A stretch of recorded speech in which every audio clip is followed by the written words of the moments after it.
This is Toby Cathwell, historian, author, and expert on medieval and Renaissance arms and armor. Today, as we gear up for the release of Shadow of the Erdtree, he's joining us to break down some of the armor in Elden Ring. The fact that they have realized the connection between full plate armor of the 15th, 16th, 17th centuries in Europe and prosthetic limbs. That's a real thing. If you enjoy this kind of content, be sure to check out our previous episodes and subscribe for more experts breaking down your favorite games coming very soon. But without further ado, it's over to Toby. So here we have a fantastical warrior figure who is heavily referring to Scandinavian warriors of the early medieval period, the 5th, 6th century, early Vikings, Vendel, Valsgard culture in Sweden. Also a culture that's very closely connected with the early Anglo-Saxons in the British Isles, as represented by the excavations at Sutton Hoo and Rendlesham Forest and places like that. Easily recognizable, the references that they're using. Very nice textile textures. The fantasy elements are quite subtle. I mean, they're really engaging very much with the real look of early Viking cultures, if you want to call them that.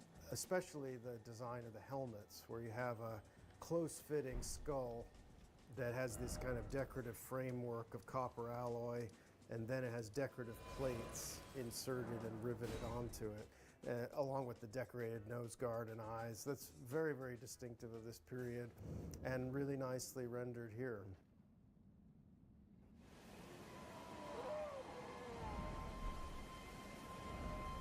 This Golden Knight actually brings up, I think, a really important kind of reoccurring issue in video game design generally these days. And that has to do with the amount of decoration that they're putting on the armored surfaces, the amount of engraving or etching or embossing or whatever decorative technique is intended. I mean, this guy, not only is he fully gilded, where the presumably steel armor is covered in gold, he's also got a lot of figurative, decorative, surface decoration on there.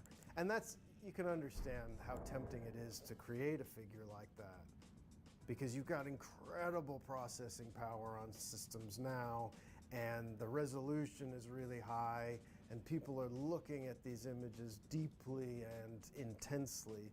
So you can see that there's the pressure to really pack as much detail and decoration into the available surface area as you possibly can.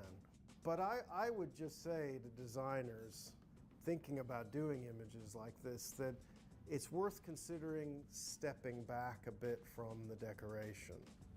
It's not to say it's wrong. The 15th and 16th centuries, there were full plate armors that were fully gilded and fully etched, the armors of kings and princes and emperors, but it's pretty rare. And a lot of the real beauty of real armor comes not from surface decoration, but from the pure sculptural form. Of course, a designer wants to come up with something that's really definitive and iconic. And so the figurative decoration, dragons and foliage and everything else makes sense from that point of view. But the pure sculptural form can have an identity as well. It can be really iconic without actually any surface decoration at all. Well, there's not a lot of armor happening here, except on the head, and I suppose if you're going to wear one piece of armor, a helmet is a good idea. The bars and the overall kind of impression of this character is vaguely something like a Roman gladiator, although very much elaborated with the designer's imagination. The hooded fur coat is not something I've seen before on a gladiator.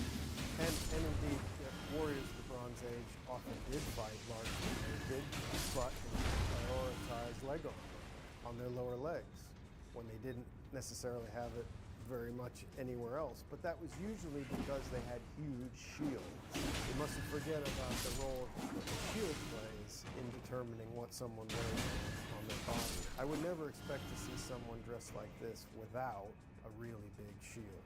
In reality, I mean, I see that they're going for a visual impression here. The rendering of the bars on the helmet is actually very specifically taken from club tournament helmets of the late 15th and early 16th centuries, but they've taken that construction which they like, of these thin vertical bars with horizontal round bars going through them, and wedded that onto something that refers more to armor in the ancient world. So for a lot of people, this is, very much a recognizable medieval knight. But to me, it is a patchwork of different periods and a bit strange looking. The image of a chivalric warrior of the Middle Ages in Europe, but very much a designer's idea, taking elements that they find to be interesting or eye-catching and then slamming them together to try and create something new and memorable. It's really important to think about games like this as kind of visual works of art, interactive visual works of art. It's no good trying to hold them to account from a real point of view or a practical point of view, because that's not what they're trying to do. They're not trying to simulate reality at all. This is a powerful visual image that's fun to play and memorable, and images that stick in your head. The designer is thinking, okay, what says knight to me? What are all of the crazy iconic aspects that I can put together? So they've combined things from a number of different periods in the effort to do that. The distinctive qualities of a knight's equipment change decade by decade and century by century. The head is protected by a great helm, probably the most iconic medieval knightly form of head protection. But that dates from like the middle of the 13th century. But then he also has, comprehensive coverage over the rest of his body with articulated plates, plate armor, but of the late 15th or 16th century, more or less. And then just for fun, they've added a pair of winged hussar, Polish winged hussar wings that date from the medieval revival in Poland in the 17th century. So, they're not trying to hit any specific period. That's not what they're trying to do. No point in making them on that basis. I think just to see what historical elements make an impression to a modern digital artist, a modern designer, what historical details make an impression. This is just looking at the lower body and the leg defenses of this character. The fact that you have plate defenses on the knees and the lower legs, but there's nothing on the upper legs, and there's all that's combined with long skirts on some kind of coat or garment worn over the top. I think what we're seeing here is an influence of film and television armor influencing video games. This particular arrangement of leg armor and sort of skirts protecting the hips and the upper legs is something you see all the time in film and TV, in the Lord of the Rings films, in Game of Thrones. They all do this because of the limitations of the materials that they're using. They usually make their plate armor out of polyurethane, which is great for certain things and not so good for other things. One of the things that's really difficult to do, if not impossible, is to create a really reliable working joint out of polyurethane in the same way that you would make it out of very thin but strong steel. Making full articulated leg armor with a plate for the upper leg and a correct knee joint is very difficult, if not impossible, to achieve at the level of practicality that they need for filming. So leaving the upper legs uncovered and then just putting a big skirt on. It's a very common design solution in film and TV. Then game designers see Lord of the Rings, they see Game of Thrones. That becomes part of their image of what this stuff looks like. What's cool, the skirts are cool, it's an opportunity for color and texture, and we move on. But we don't have proper leg armor. In contrast to the upper body, where things like breastplates and arm defenses and shoulder plates are very relatively straightforward to make out of polyurethane. I think game designers really need to seize the capabilities of their medium and break away from the restrictions of real world costume design. They could be doing really different things. Just that they're probably not always aware of where their own inspiration is coming from. Everybody has preconceptions. We don't always know what the origins of those ideas actually are.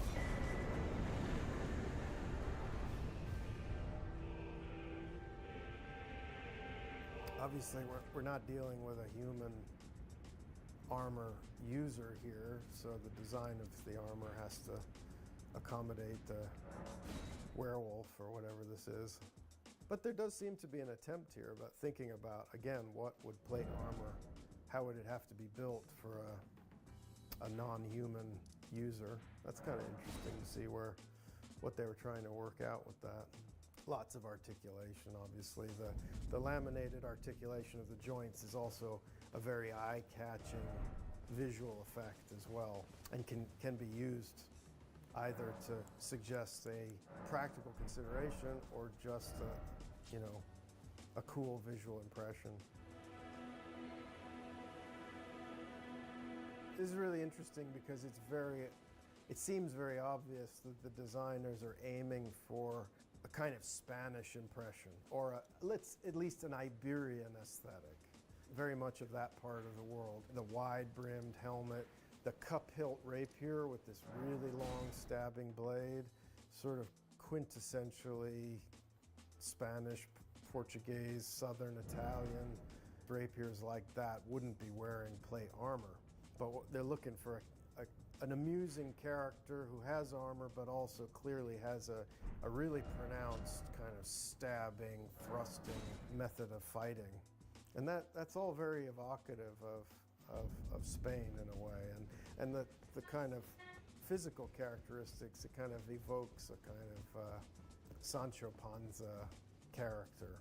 Armor always will accentuate the nature of the body underneath.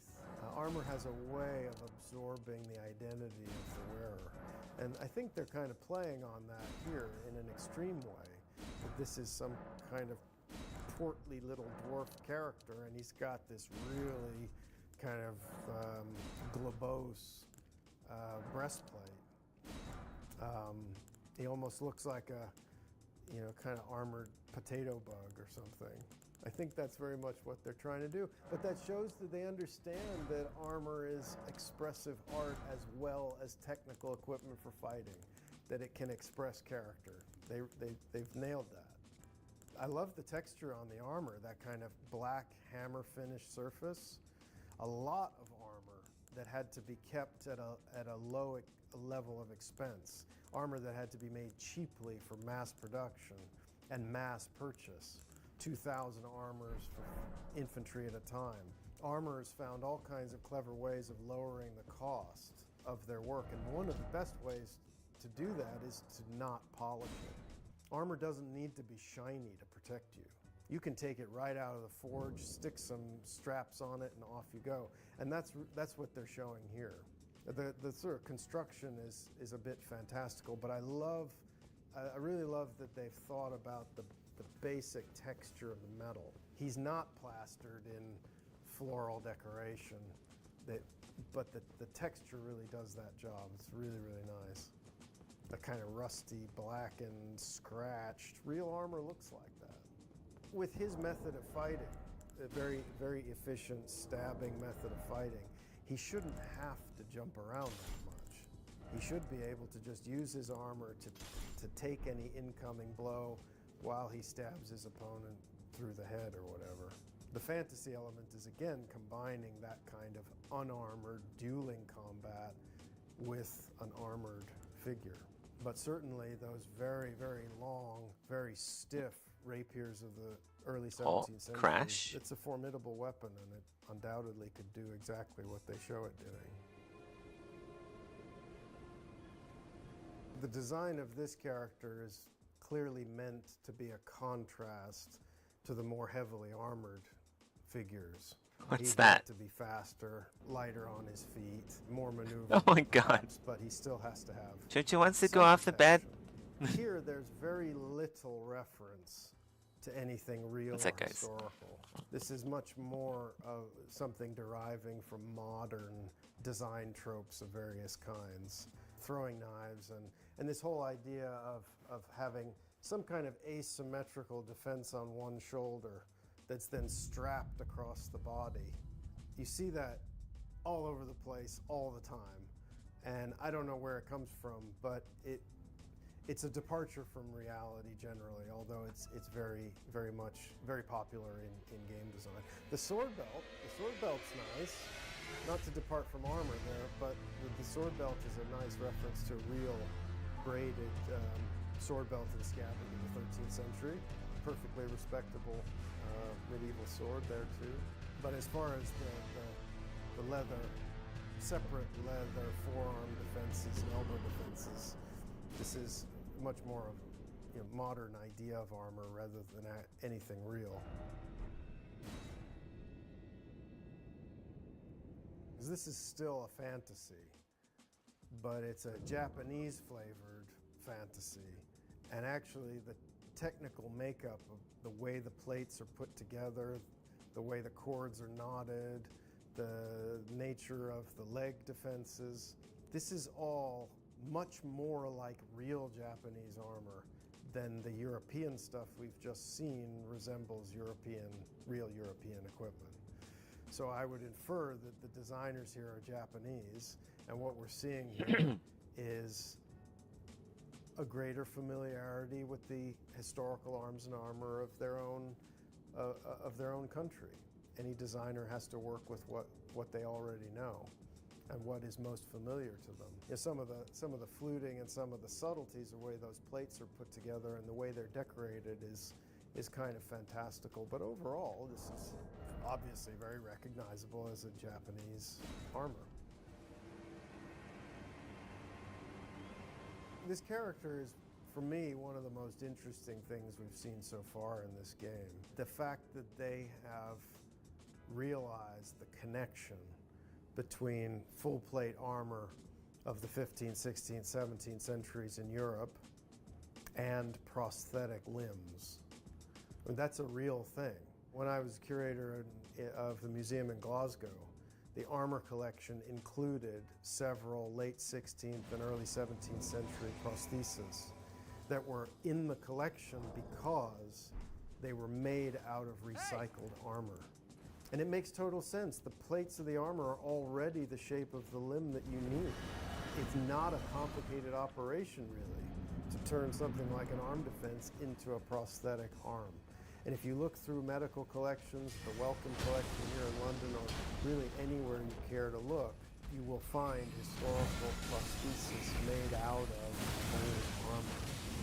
And there are also characters in history that relate to exactly this.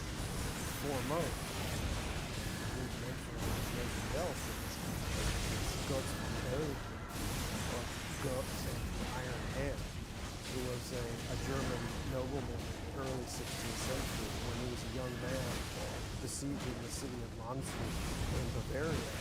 Someone fired a large caliber handgun at him, and it hit the sword that he was wearing as he was on his horse with the spear. And the sword shattered, and the shattering hilt, guard of the sword, severed his forearm, just shattered his forearm, hand gone. And ever after suffering that injury, he wore a prosthetic hand, supposedly. Oh my God! Made it so that it had some kind of gripping action that could be made to grip his sword and to allow him to continue his profession.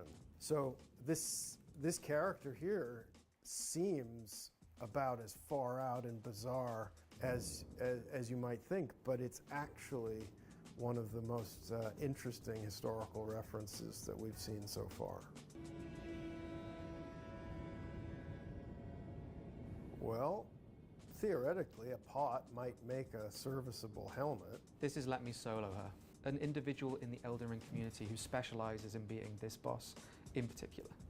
Huh. Wearing nothing but a pot and pants.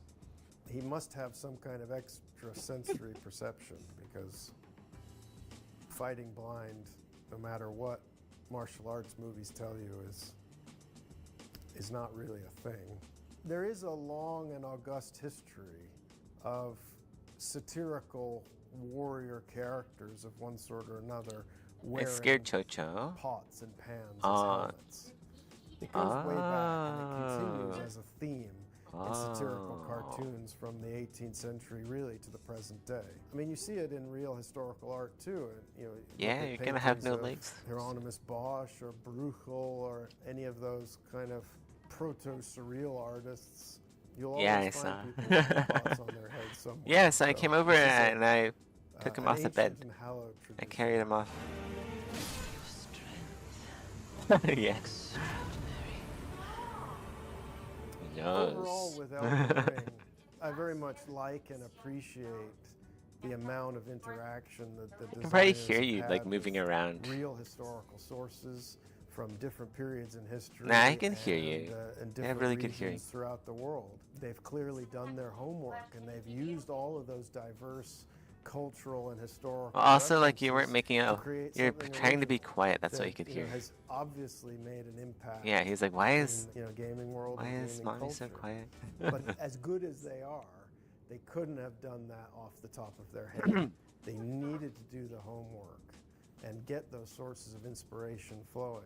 And that's how this works. All great artists throughout history, whether you're a sculptor or Leonardo da Vinci or whoever, they all had sources of inspiration that have come before them. That's how you create great art. And I think, judging this game as visual art against its contemporaries, it really distinguishes itself for that reason. Thank you so much for watching. Remember to comment below other games you'd like to see on the show, and be sure to subscribe for more content like this and beyond.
Yeah, these people create problems that don't exist and then act like they're the solution to them. But it's like a lot of things that whenever you start realizing that it's not real, then it ceases to be real.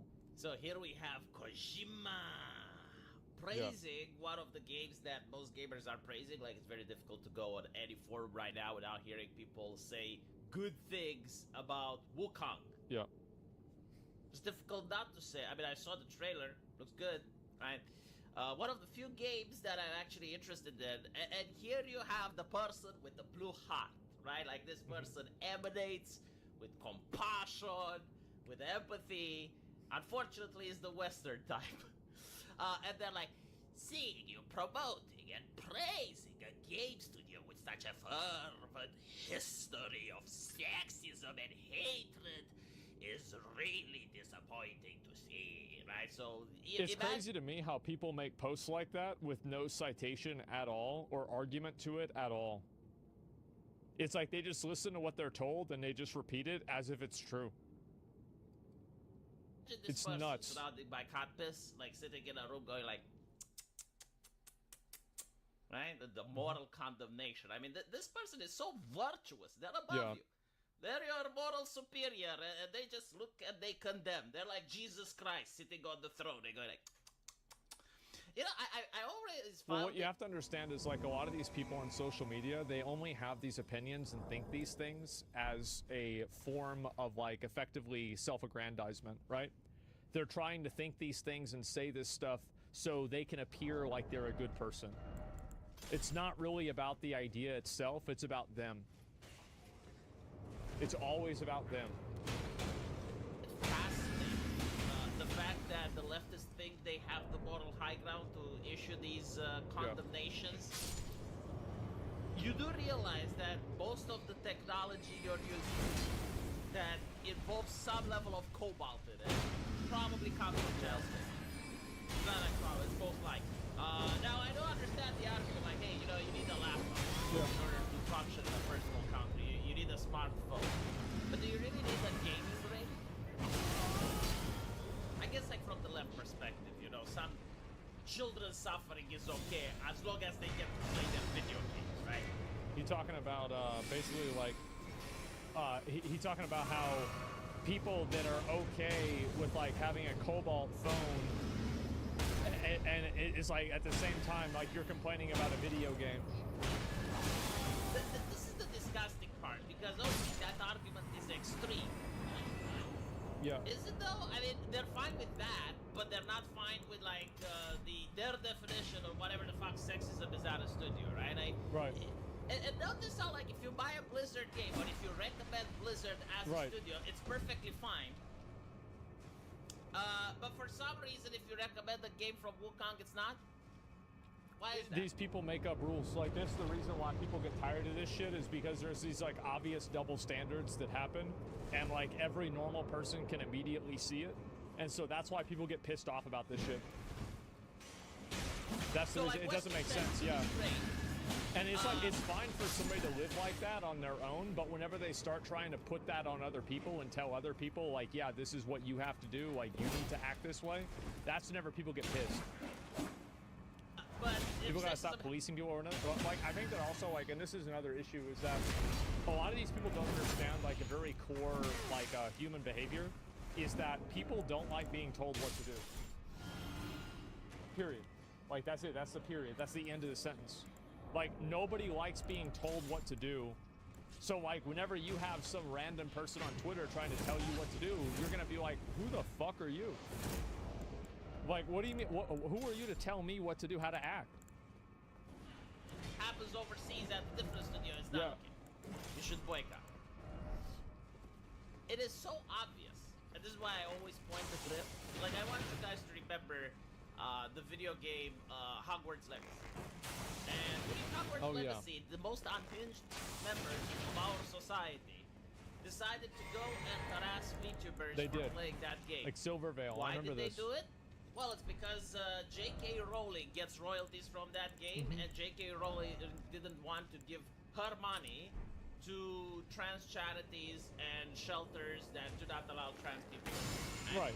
So because of that, they decided to harass VTubers for playing a game that wasn't even directly associated with J.K. Rowling, and she just get royalties from it. And when did they organize that harassment campaign? I don't think that's why. That's obviously why. Like, it's like, I mean, whether that's really basically they didn't like J.K. Rowling's opinions on trans people, so they harassed VTubers over it. Like, that's literally what happened. Like, I saw it happen. I was there. So yeah, why else would they get harassed? Yeah, that's what happened. That's different than what he said there. It's different, but like really, it's not really that about the charities or something like that. It doesn't like it's such a like little nuance. It doesn't really matter. Who owns Twitter?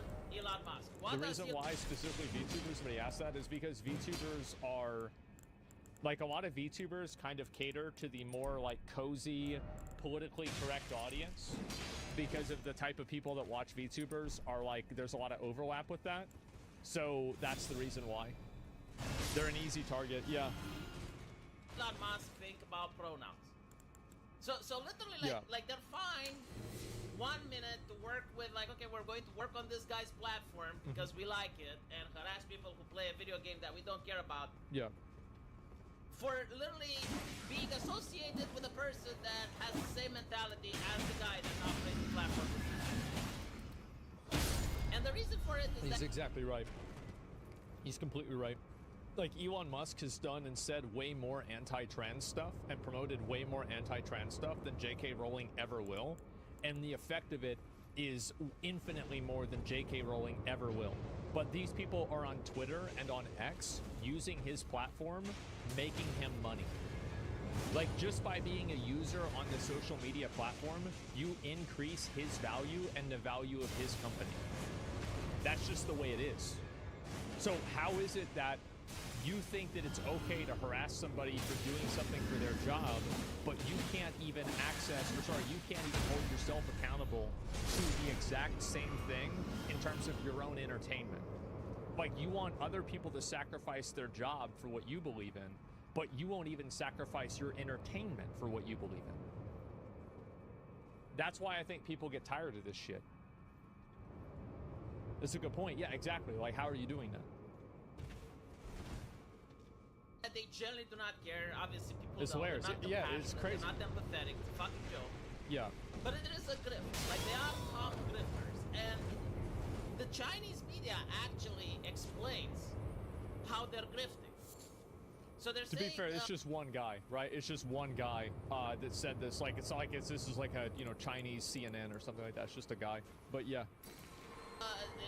Using DeepL translation, they're saying the reason why the team behind Black Myth Wukong has been subjected to persistent sexist attack and slanders since their promotional video is because they have consistently refused political correctness guidance and rejected the extortionate guidance fee of millions of dollars. You should never try to get the type of, like, I don't think that you should ever try to get that type of support, like political correctness training or anything like that. Because the people that are into that kind of stuff are just like weird freaks that get mad about things that don't matter. So, like, why would you hire a crazy person to fix problems that don't exist?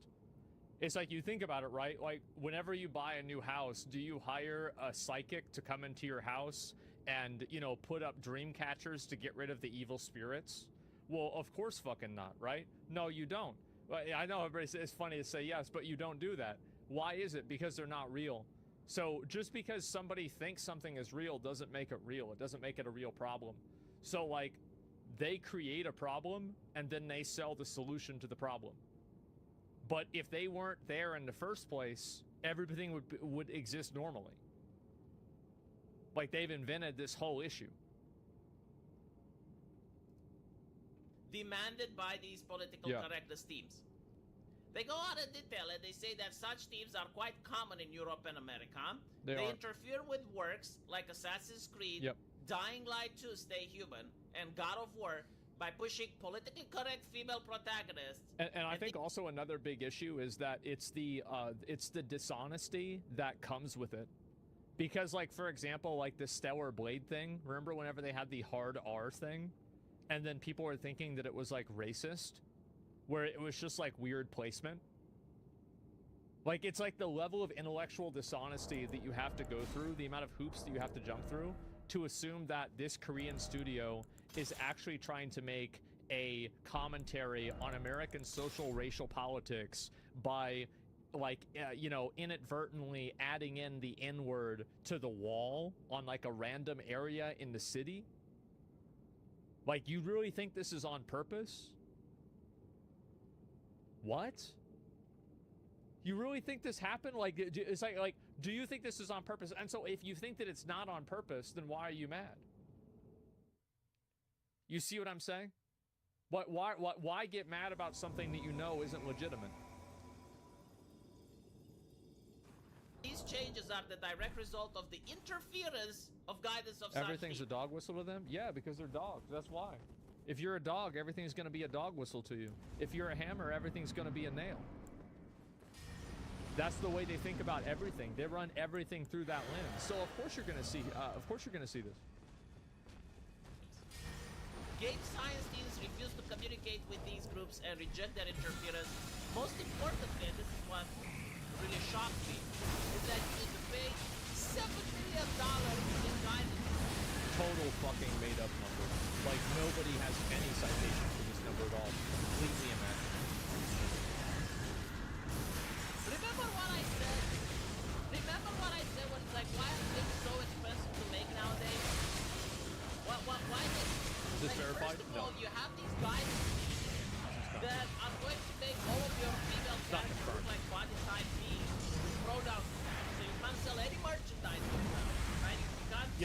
the way that they think, right? They want to change male and female to body type A and B, body type 1 and 2.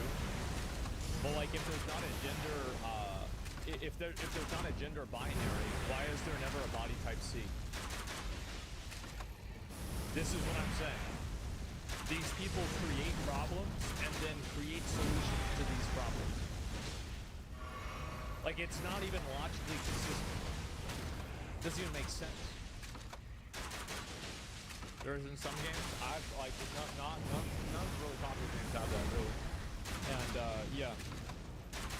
Also body type 2 cannot show boobs. Yeah, it's like so why can you show breasts on body type 2 but not body type 1?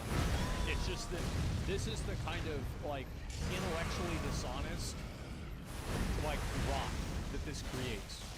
And everybody knows why. Like that's what's so annoying about it to so many people, is that everybody knows why. But the problem is that these companies are still paying lip service to this obvious bullshit. That's the thing, it's not even logically consistent. That's right. And like, I don't have a problem, like if somebody wants to live their life in a logically inconsistent way, that's up to them, they do what they want to do. But the problem is that these people think that they have the authority to dictate to other people what they need to do. That's the problem. So like, if you were just doing your game and you were doing your thing, but the problem is you want to infect everything else with this. Don't enforce it on other people. Yeah, do what you want to do and stay in your lane. Any toys, you can't sell any t-shirts, like no one wants to associate with the character. Like women find it disgusting as well.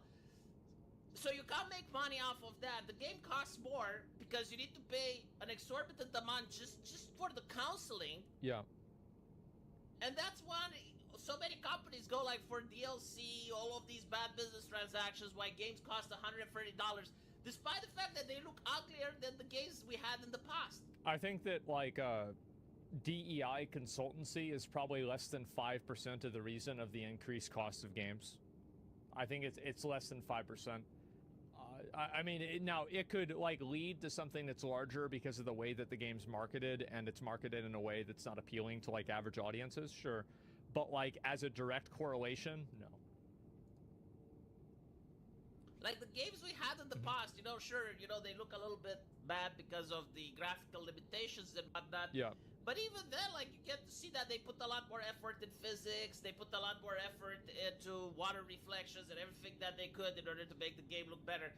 The only the things that don't matter. While paying less money to create the game, and the games are even more fun. And when you have, like, video games like Wukong that doesn't interact with these guidance people, the game looks amazing, gamers like it. Well, I think the problem is that what happens is that these consultancy groups and the gaming journalism people and like kind of like the mainstream perspective is universally aligned one-to-one. So the problem is that if a person refuses this type of insight or this type of mindset, they have like kind of there's like a punishment, like I don't know like really what the word is for it. Like there's a punishment mechanism that happens. So like whenever they say this, it's mafia. Yeah, they'll shit talk you. They'll make your game look bad. They'll do all these things, and like so they create an ecosystem in which you have to exist at their mercy. And like whenever you're writing articles, by the way, about a game that paints the game in a bad light, that's inaccurate, you're fucking them over, right? They're creating echo chambers. Well, it's that basically every single gaming website has the exact same point of view about everything. That's the reason. Any of these social issues or social perspectives, there is only one perspective to have, and anybody who has that other perspective gets in trouble. So that's what happens. Probably willing to buy merchandise and t-shirts with that game, so they don't really have to sell as much DLC and all these bad business practices that most of these game companies are doing nowadays. So they're saying that this is the direct reason why there are being attacked. Somebody says in chat that it's gatekeeping. It is fundamentally gatekeeping, and they are acting as gatekeepers to like traditional media, and also to the traditional media advertisement and access. it's fundamentally gatekeeping. And I think that it's gotten so bad, that's why you see a lot of these websites actually dying, because they're so extreme in their gatekeeping. Slander. Some justification are based on the team's lack of diversity or representation, which doesn't align with the political correctness standards. And we actually saw this. We saw this with Blizzard developers. They're now making a new company and they're releasing a new game. Yeah. And immediately the media is like, oh my god, it's only white men. Oh, it's only white men that are doing it. It's like, okay, and are you going to say that? Yeah, these people create problems that don't exist and then act like they're the solution to them. But it's like a lot of things that whenever you start realizing that it's not real, then it ceases to be real. Like, it was never real in the first place, but just because a lot of people talking about it, acting like it's a big deal, that doesn't make it real. That doesn't, like, make it any more authentic or anything like that. They're using a controversial topic, knowing most people won't touch it with a 10-foot pole. Well, it's about, so, and this goes back to, like, what I was saying before about how the optics of an argument matter to these people more than the actual argument or any sort of consistency or standard. And what I mean by that is that for these people, they don't want people to go against them, so they create a optic situation where now if you're going against them, you're a racist, or like you hate minorities, or like you don't like gay people or something like that. So they create the optics of the argument, whether it's like either you're a good person or a bad person. Like, there's never a conversation that takes place without a massive emotional blackmail attached to it. This company is filled with Chinese people that are doing it, or are you going to go to Japan and see like, what is it? Yeah. Like, you know, it's only white men, and like, why is no one looking at them and going like, and? A typical example is no one wants to go against them because the cost far outweighs the type of win. I think that's changing. And I think that it's becoming obvious that it is changing because these people have kind of overplayed their hand, I think. And they've become so extreme that even the people that kind of agreed with them are at least demoralized or alienated from them. So now they're not getting the same type of support. Article by major They're losing IGN money? writer Yeah, says exactly. the Chinese media, Hogwarts Legacy refuses to evaluate or promote it due to the alleged lack of political correctness. And as you can see, Sweet Baby is dropped here. Yeah, like I actually seen this happen with independent game developers. Like, there was this game which took place in the New World, and I think it was called Our Land or something like that, and you got to play as Native Americans trying to fight off the conquistadors. And I remember this. immediately, Yeah. you had like these people accusing, oh, this is cultural appropriation. No, our culture, you're appropriating it. Do you not know that our culture has intellectual property on our culture? And the developers, you know, initially they freaked out because like all of a sudden you have the entire forums inundated with these people. You don't need to listen to these people at all, and they never create any value or improve anything. There's never a point where if you listen to them, they'll be happy. And this is also a really important component that a lot of people don't understand, is that these people wield power through grievance, so they will never become happy, because in becoming happy, they will then lose their power. So whenever you do one thing that they want, they'll find you something else to do. It will keep happening because nobody gives away their power willingly. People do that unless the people have to have it taken away. So that's why these people will never be happy. Also, the majority of people who complain about this kind of stuff they're not even the audience for the game in the first place. So like, if you're making a game and it's about like, you know, hairy men in Eastern Europe shooting each other with a radiation subplot, your audience is not 20-year-old girls from the United States. That's just not the kind of people that play those games. It's going to be guys, like 30-year-old men. That's it. And so the people that go and they complain about this shit, they're not even the ones that are playing the games. So then the game ends up being changed in order to appeal to an audience that never wanted it in the first place. I think that's what happened with WoW. And it just so happens that one of these people comes out and is like, hey, hire me as a consultant. I'll fix your game. And all of this criticism goes away. Yeah, exactly. It's a fucking extortion racket.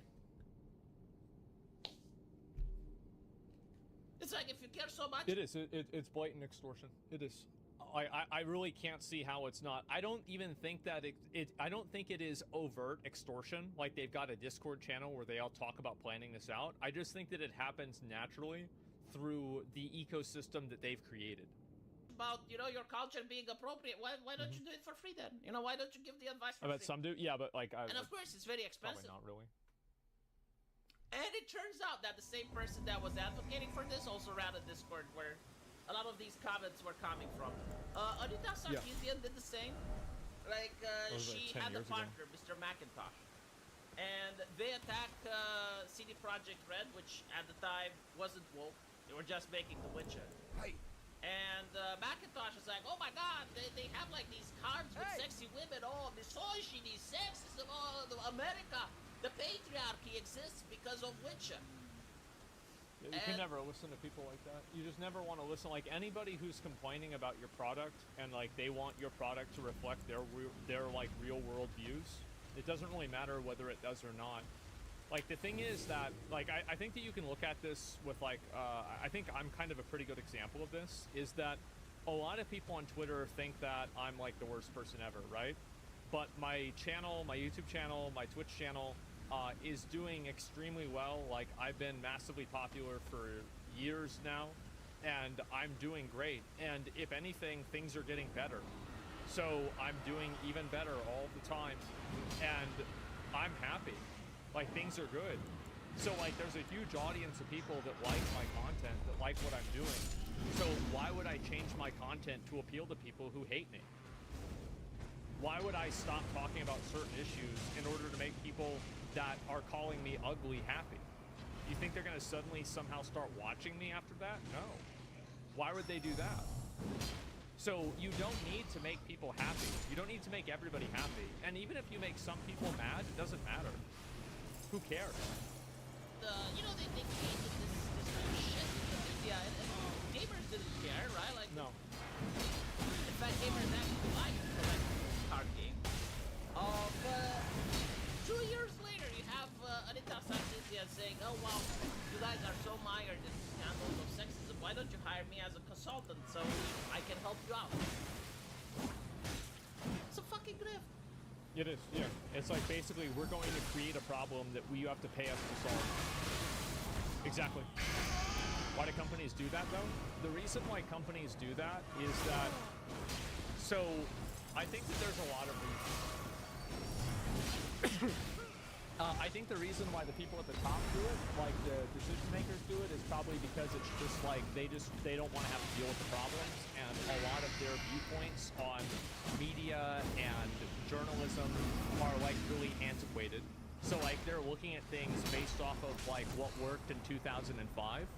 So like they're basically operating like 20 years in the past.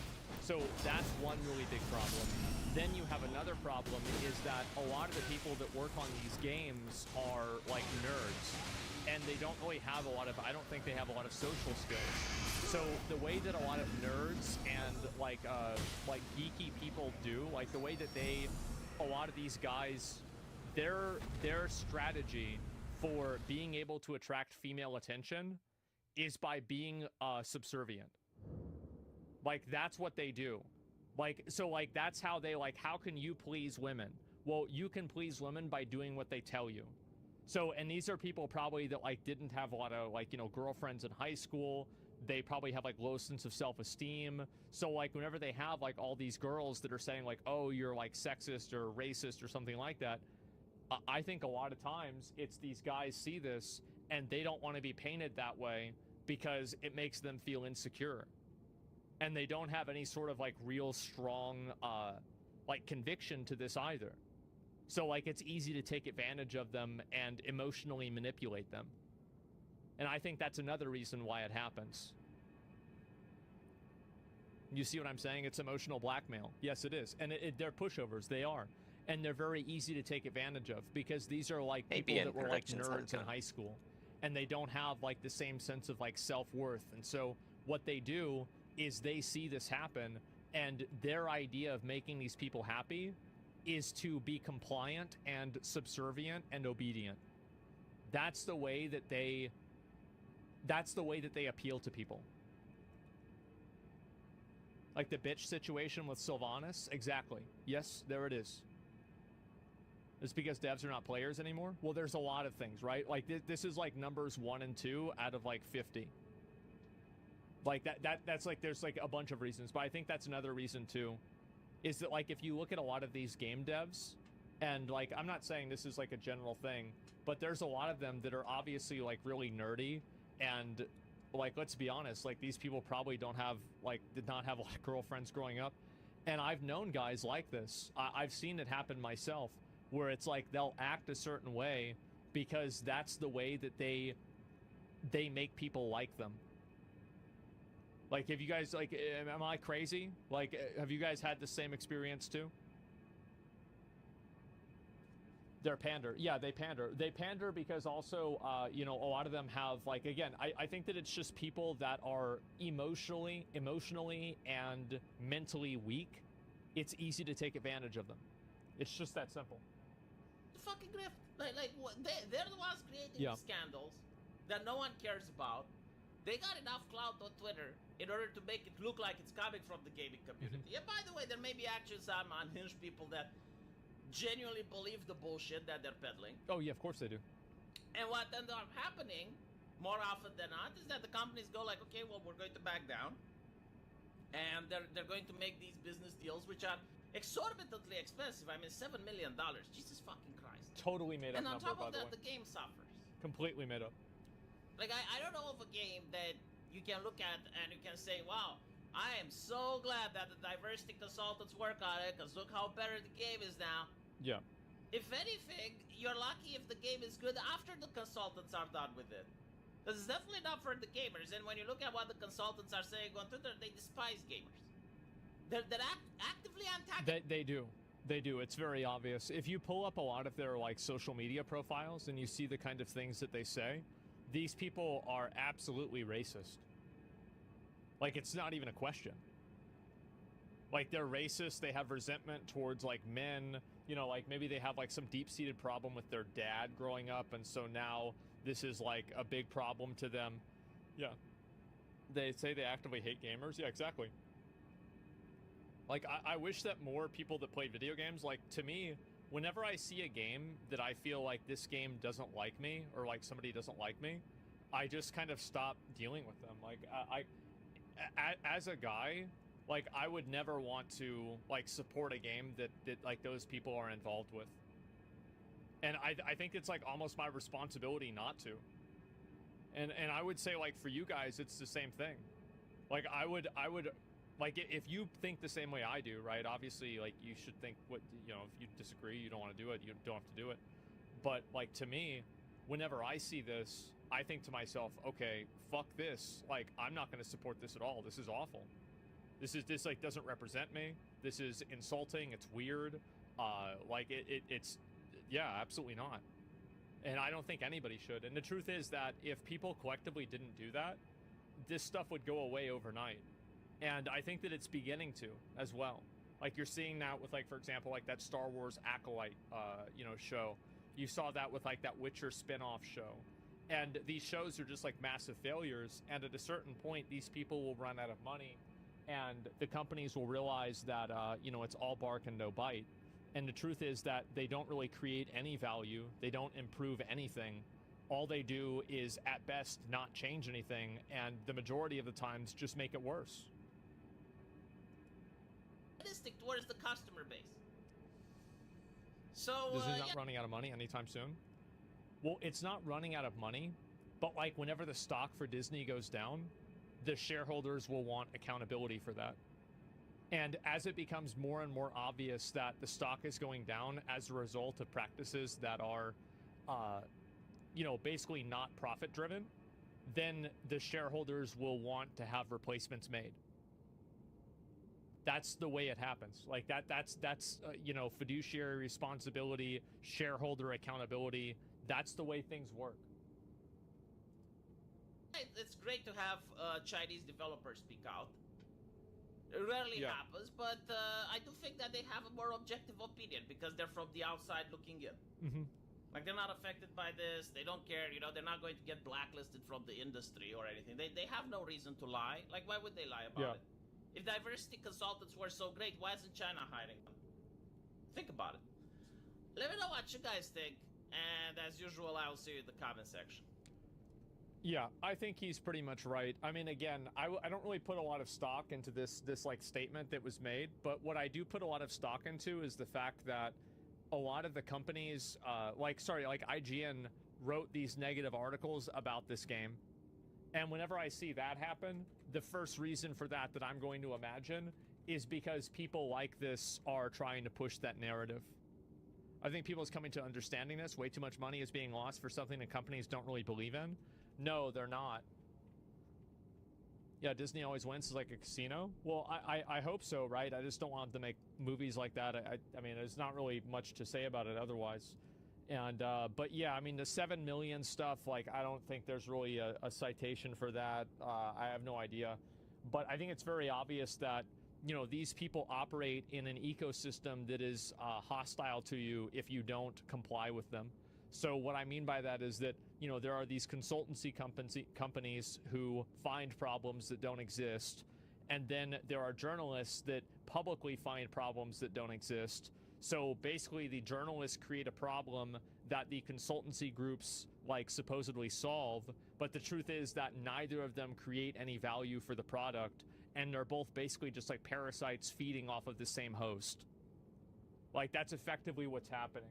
And I think as soon as companies realize that these people aren't really the target audience, these people aren't really going to buy your game or anything like that, they're just going to complain about the next game, then as soon as that happens, I feel like finally, you know, we'll see some things change. But that's going to take some time for that to happen. You sell if you solve the problem? Yeah, exactly. In this case, they didn't create the problem. They reported the drama that was already happened in Weibo 4 years ago. Sure, yeah. Isn't it weird how many likes these people get on social media, but it doesn't reflect in sales? It's all fake outrage and people who aren't gamers. Well, this is another, like, that's kind of what I was saying before, is that, like, if you looked at Twitter, you would think that I'm probably the most unpopular and worst person that has ever existed on the face of the planet, right? But the reality is that there are so many people that watch me every single day. Like, there's literally millions of people that watch every day. So the problem is that social media is and also you have to keep in mind too that, and this especially comes into truth inside of like most controversial statements. So for every single like social issue, there's the acceptable and the unacceptable opinion to have. So like, and this is for content creators and influencers, right? So it's acceptable to say that you support Biden. It's unacceptable to say that you support Trump. It's acceptable to say that you support Palestine. It's unacceptable to say that you support Israel. It's acceptable to say that you're excited for the Assassin's Creed game. It's unacceptable to say that, you know, you're not because there's like a minority black character there. And like, this is just the case that, like, with the trans thing, right, with Nick Merckx. It's acceptable to shit on Nick Merckx, and it's not acceptable to agree with him. So what you're getting is that you're getting a set of influencers and people that are only able to express one point of view. So it's not that the influencers that are talking about it are fake, it's that the ones that disagree with them can't speak. So you're only hearing half of the conversation. So things on social media are extremely one-sided, because the reason why content creators do this is for money. They don't really care about these issues in a lot of cases at all, and the only reason they're talking about them or focusing on them is for virtue signal points, right? And the people that are not doing that, the reason why they're not doing that is because they disagree and they can't voice their opinion. They're not allowed to have their opinion. Yeah, if people say they agree with Nick Merckx, they can get banned on Twitch regardless of what the streamer it is. Well, I don't think maybe necessarily get banned because, like, Nick Merckx didn't get banned. So that's probably not true, but they could lose sponsorship opportunities. They could lose other types of things like that, get kicked out of an org that they're in, etc. So do you not do the same? I'm confused by what you mean by that. Yeah, that's what happened to Destiny. Regressive opinions could just get less popular. Well, what I'm saying is that, like, on social media, any comment that's posted by, like, you're not going to have a lot of popular content creators come out and go against, like, trans people, for example. But it's very obvious that the way that people look at things in the public, right? Like the actual public sentiment. If you assume that influencers are a rough, accurate, like, representation of what the public believes, it would make sense that a lot of people, just per capita, would agree with Nick Merckx. A huge amount of people would. But you're not seeing that on social media from other influencers. And the reason is money. That's the only reason. If there was no money to be made in social media and on the internet with YouTube videos and advertisers and stuff like that, people would be saying completely different stuff. That's the real reason. That's because they're not in the majority. If they were, then there would be money in it. I think it depends on the topic. And what I'm saying is that I think also, like, social media ethics and social media, like, values are oftentimes, like, very detached from reality. And they're not really detached, but they don't accurately reflect the population. So yeah, it's not worth the hassle. The question is why the big companies push this agenda. It's because I think that they're afraid of what could happen if they don't. That's why.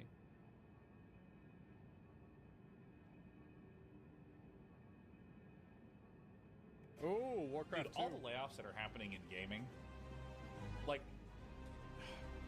at the risk of sounding a little bit cynical, have you ever heard that intention is effortless? You ever heard this? That, like, Yeah.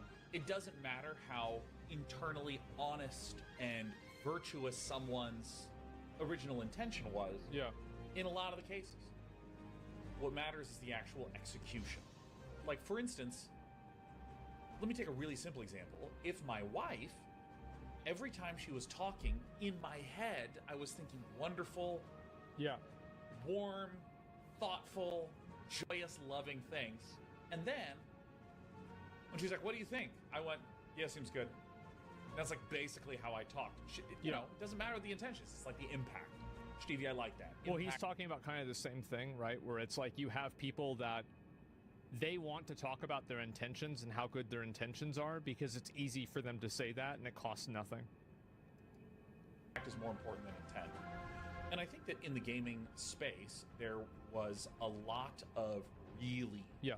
There's been a lot of really poor execution. Just like a lot. Because I think that some studios are being closed down because they got a bunch of money, hired a bunch of people, and then got to work making a very mediocre product, not because any of the individuals that are working on it are somehow the incompetents in the industry, but because the plan being presented was a weak plan. I think that incompetence goes all the way down to the bottom, and it also goes all the way up to the top. I don't like this narrative that's created that the only people that are making bad decisions and are bad at their job are the people that are at the top, and there aren't individual developers that don't know what they're doing. Because, like, there's all the time, like, little bugs in games that aren't fixed, and it's like somebody, like, did this wrong. It's not like this is some kind of fucking, like, you know, the CEO of the company isn't coming in there and telling them, oh, put this bug in the game. Now, to be fair, let's be fair, right? Like, it can happen indirectly with deadlines and things like that. But the truth is that every project has deadlines. Every project has deadlines. Every project probably has crunch. Whether it's like Elden Ring probably have that. And I think that there's a huge, well, I shouldn't say I think, there is a documented glut of people that went, oh my gosh, I think games.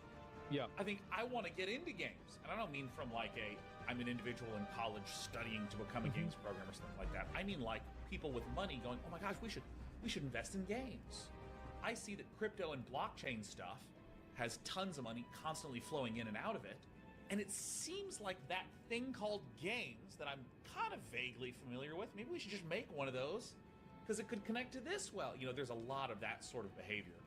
And so, Well, the problem is where that behavior comes from. It's not actually the behavior itself. It's that behavior, the genesis of that behavior is the same genesis of NFT behavior. It's the same genesis of metaverse, and now you're seeing it with AI. So the problem is that it's not created from an internal locus of like principle or guidance. It's caused, and like the reason why it's happening is because this person is trying to do whatever is the most profitable thing, and they don't actually care about the creative integrity of their project. That's what the real problem is.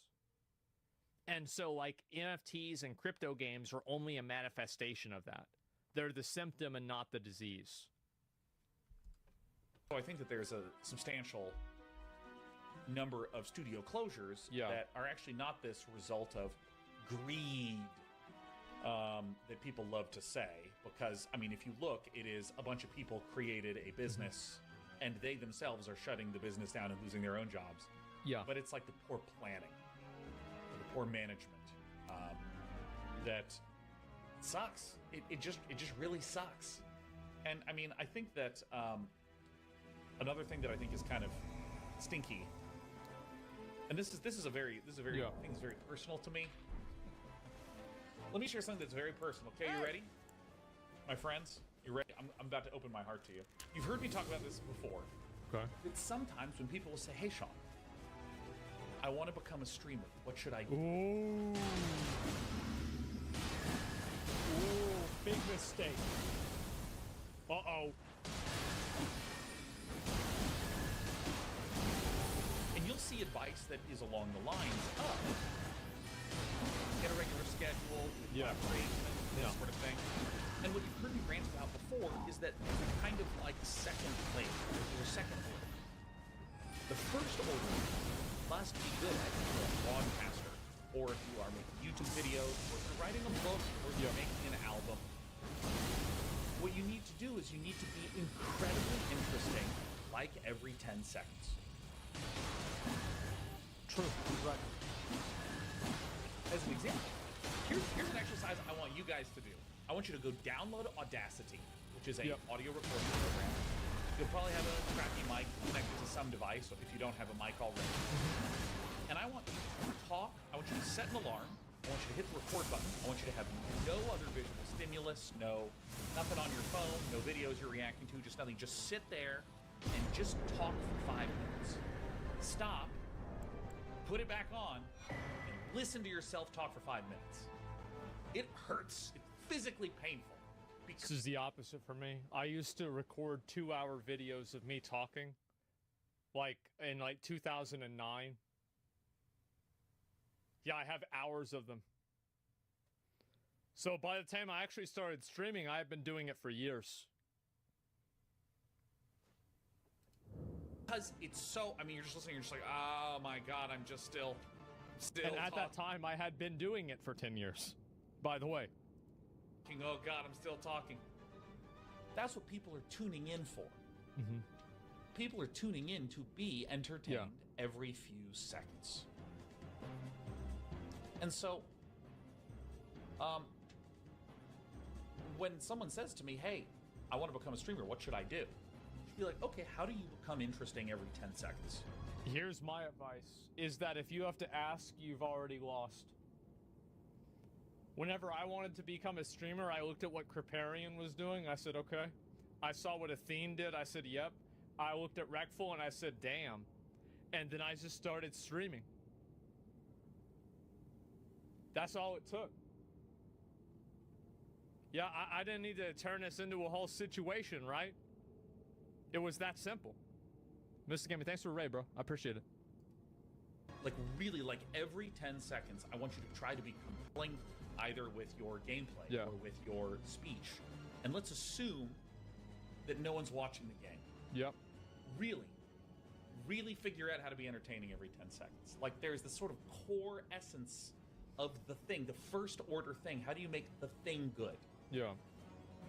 And when it comes to any creative product, this is how I think about anything creative. What makes it literally, actually good? The thing itself good. What makes it interesting? I feel like something doesn't need to be good, it needs to be interesting. Like, compelling. It needs people to, like, want to tune in and, like, care about it. Like, that's one thing is, like, for example, like, this is gonna sound weird, but, like, you think about how many people know all of these, like, weird stories about me. Like the dead rat alarm clock, or the barbecue puke shower curtain. Like, and people know this shit, and they're thinking about me. The cockroach, yeah, they're thinking about me. They are. I'm in their fucking head. The blood wall, yep, the blood wall. I'm interesting, yes, and you don't need to be, I think as a girl, you have to be attractive. And if you're not, you need to be a VTuber. As a guy, there's a lot more leniency for it. As an example, if you say to me, hey, we're making a game, we have Kevin Hart is going to do the voice of one of the characters. We also have a distribution deal with a great publisher in China, in Europe, in South America, in Africa, in Southeast Asia, and right here in North America. Somebody says you don't have to be attractive if you're super funny. That's not true. People will not like you if you're ugly. It's a very, like, low intelligence form of feeling, but it's incredibly prevalent. And yeah, people just won't like you. Straight up. Like, it doesn't matter how funny you are or anything like that. They just will not like you. It's like a trigger for some people. Yeah, exactly. Like, it makes them mad to look at you.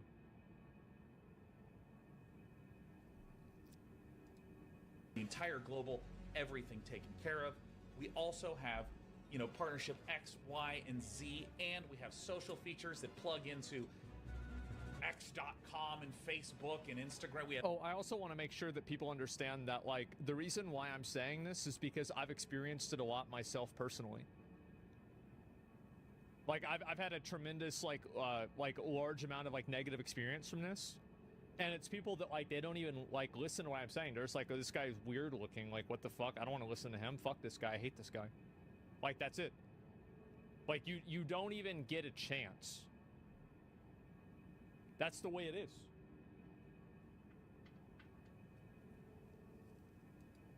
of everything. Like, okay, is the game fun? You know what I mean? Like, is it fun? Yeah. Is it actually fun? I think that it's actually quite difficult to do that, but it's not unknowable to do that. And there's this kind of weirdness. This isn't just games. This is like all over entertainment, where people will so consistently be emphasizing and talking about the thing that's easier to describe, which is like, oh, we have this great partnership with this person. Oh, we have... Yeah, people love caring about things that don't matter. This is a huge problem that games have. Is that there is a fixation on the water physics and not on the end game progression loop. It's that simple. You downplay yourself a lot. We'll go with the beard. No, bro. Like, I'm not trying to get. Like, you just listen. Just go. Like, I'm not trying to convince anybody of anything. If you go and you look at a hate thread about me, look at how many negative comments there are about my appearance. Like, half of them are like that. Half. It is crazy. Now, you might not think I look like a fucking weirdo, but there are a lot of people who do. It is a crazy ratio. Industry veterans from big company A, B, and C, so you know that we got the, like, players don't play the pedigree of the developers. Players do not play the great partnerships with publishers. Players do not play the celebrity status of the voice actors involved. They play the game. They just play the game itself. Is it good? And yeah, he's completely right about this. And this is the problem, is that it's, again, like, what's easier to do? hire a celebrity voice actor or make a good game? Well, I mean, you just need money to hire somebody. That's easy. So it's so easy to do the easy things, and that's why you see people that are making bad games that try to do things that don't matter. They solve problems that don't exist, that nobody cares about. Things like how the water buoyancy works. Things like, like a decay on the side of a ship. Things like the bullet drop of a cannonball. Like the ballistics of it. Like, these are things that don't matter.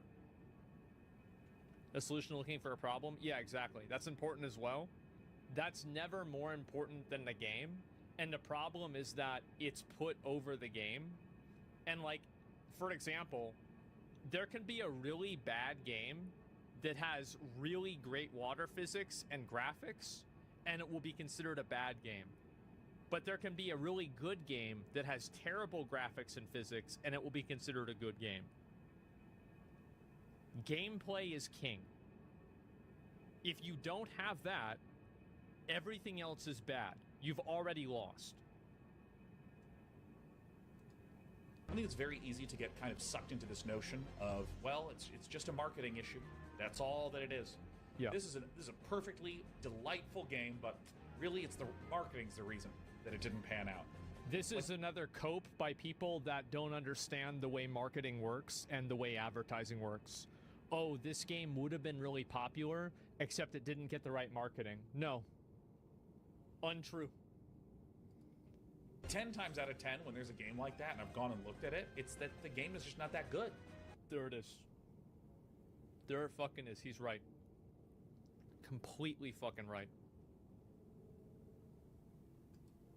It's not horrific. It's just not that good. And in a world where we have Tower of Fantasy, bro, I'm actually still mad about this. It happened like 2 years ago. I'm still mad at Emmy because she got sponsored by Tower of Fantasy like 5 times. I got sponsored 0 times.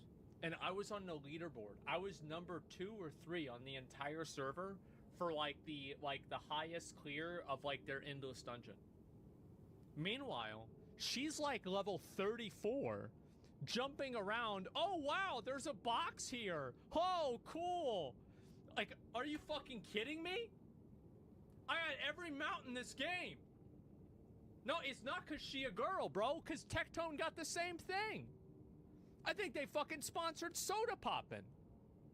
It's like everybody got it except me. And I was the only one that played the fucking game. unbelievable games. Like, oh my gosh, I could go play Dota 2 later. And if I'm not interested in having teammates, I could fire Hearthstone or Magic the Gathering. Yeah. And if I'm not interested in anything multiplayer at all, I still have more stuff to go hunt in Animal Well. Like, dude, there is literally so many amazing games that being a 7 out of 10, even an 8 out of 10, doesn't really cut it a lot of the time. It's just pass-fail. Is it excellent or not? And therefore, how does one make a game that is excellent? And well, I think he's right about that. That's why I didn't sponsor you, because you bothered doing it. You gotta do it wrong first. That's true. Yeah. I gotta stop playing video games, bro. Like, I do. I need to stop playing the game. I need to stop playing all video games unless I'm getting paid. Like, this has got... like, I'm gonna go on strike, bro. Like, except for Elden Ring. Like, yeah, I gotta... we're not gonna play any more video games. Yeah, we're done, bro. I'm going on strike for video games. Oh, a lot of the, if you go look at a lot of the companies that shut down, full divisions, things like this, not in every case, but certainly in some of them, you would look at what the announcements were 2-3 years before, their early press releases of what they were going to do. You could read about the roadmaps that they had on their Discord. Read about all these other partnerships that they had with person XYZ. And it's just like interesting to me how it's not just games, it's all over the place, on all forms of entertainment. How rarely there is discussion about the actual game itself. That's because the people that get hired and promoted up come from marketing and not development. That's the reason why. So you have people that are hired to promote a product, but they don't understand the nuance of that product and how it works and how it serves a customer. So you have these people, this is the same thing. Remember the Steve Jobs thing? This is the exact same fucking thing. So you have people that are going and they're talking like, oh yeah, this is, you know, it's got this actor in it. It's got these graphics. Like, these are people that are not gamers. They don't really understand gaming, but they're good at business or they're good at marketing or something like that. So guess what? The game gets a lot of marketing and it's bad. But meanwhile, if you have a good game, you don't need marketing for a good game because it'll market itself. Now, there are games that like obviously marketing can help a game get noticed. And occasionally, like, for example, there have been games that I've played and then it's helped the game a lot. It's boosted the game in a tremendous way. And obviously, like, that does happen, but it's like such a minor thing. And it also, like, for example, there have been a lot of games that I've played and people like really didn't like it that much. Like, I'll give you an example. That's not the right word. Let's see. Do we have anything here? Let me see. I'm going to just go ahead and open this up real quick and just show you guys an example. So I played Erdtree. I thought this game was really good. I really liked this game a lot. Guess what? A lot of people in the chat were not as big of a fan. There were people who were very critical about it. If I go back and I look at other games that I've played, New World, I think, is a great example. People were very critical of New World. That's just the way it is.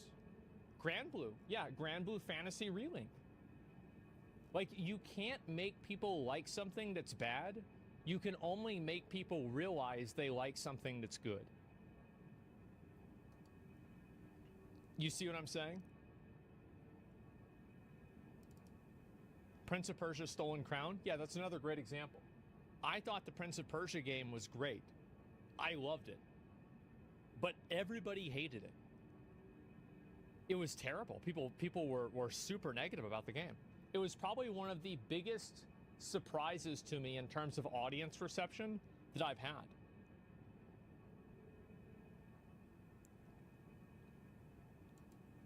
What makes the game good? And this is why I regularly talk about how much I admire David Wolverton, or David Farland. Who that? Who was an author and a writing mentor who did a lot of the business side analytics of things, talking about markets and market sizes and things like this, but was extraordinarily precise and diligent about discussing what are the actual creative properties and creative qualities in this novel, in its first pages, that are doing well or not. One of my favorite books is his book, Drawing on the Power of Resonance in Writing, where he is literally discussing like how to name characters in a way that is emotionally resonant. This is not, oh, hey, sci-fi. I wish that the people, you send that book to Wuthering Waves. Yang Yang. What kind of stupid fucking name is that? The hell were you thinking? Fucking works stupid. Well with this age group, so you should consider making your fantasy Dumb book as a hell. sci-fi book, right? Again, these are the sort of like outside things. This is like zooming straight into the actual creative work I think Calcharo is and the cool. creative act, making the thing, the customer experience is It's making a that Chinese name, man. It's a Chinese name? That's crazy. Are we in China?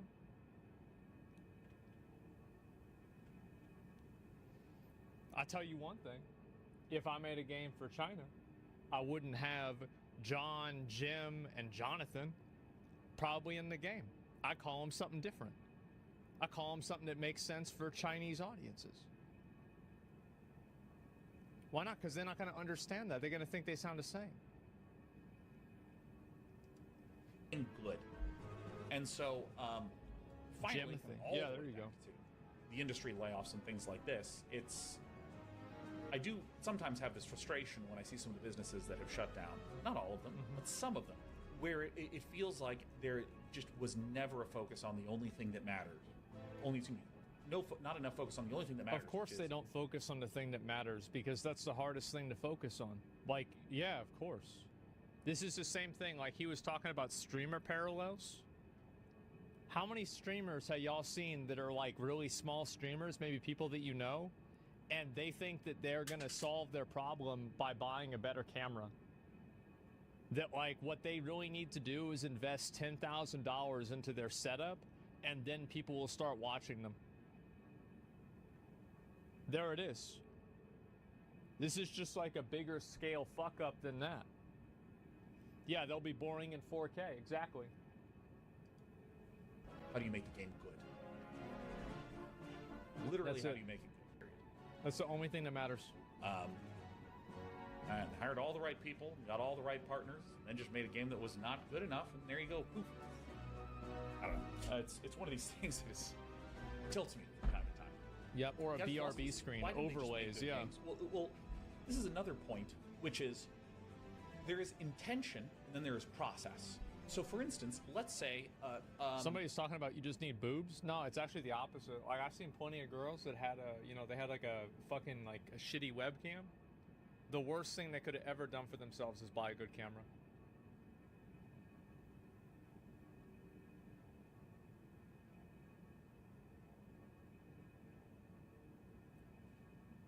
Hey.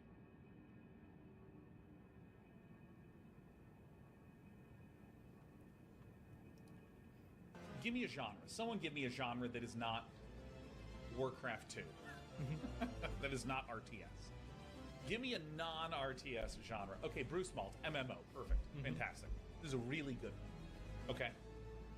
You want to make an MMO, there is a production side of things, which is that we need to hire engineers to solve the complicated technology needs, which would involve having thousands or maybe even tens of thousands of people in one location at the same time. How do you synchronize this? How do you make sure that you are Simple, you not don't. putting too much of a burden on bandwidth? Problem solved. Because if you have 10,000 dudes, each of which has 1 megabyte of data that you're trying to transfer every minute, like very quickly you have a prohibitively large bandwidth cost. So we really need to solve a lot of the technical issues and all that. So you know what? We should really hire a technical team right away to get started on that. My God, the M, one of them stands for massive. Okay, so we're gonna need to have a lot of stuff. We should actually get an art team to make sure that we have enough assets created. Because we're not just gonna have enemies, and monsters. We're also gonna have rocks and trees and water, and we're gonna need a whole bunch of needs. So let's get this team built, right? So again, I'm talking about production. It seems like we should hire all these people, but like, what are we making? Very literally, what are we making, and how do we even figure out if it's fun?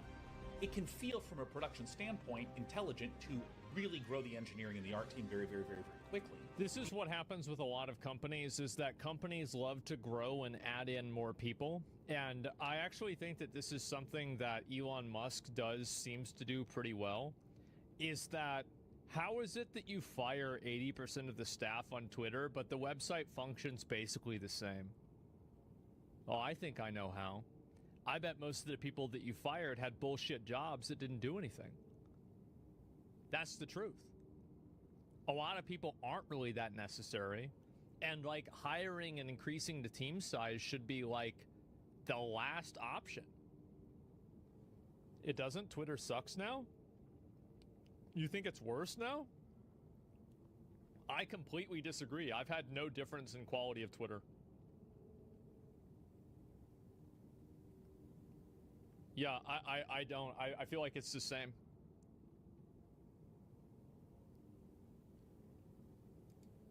Because we'll need to make a lot of assets for art. We'll need to solve a lot of tech problems on engineering. So we may as well, we've got to hire them, right? But what happens if they're building towards an unclear target? What's the quote? It's like, if a man knows not to which port he sails, then no wind is favorable. Isn't that the perfect quote? If you don't know what your destination is, it's impossible to make the statement, wow, we did a great 3 months of effort.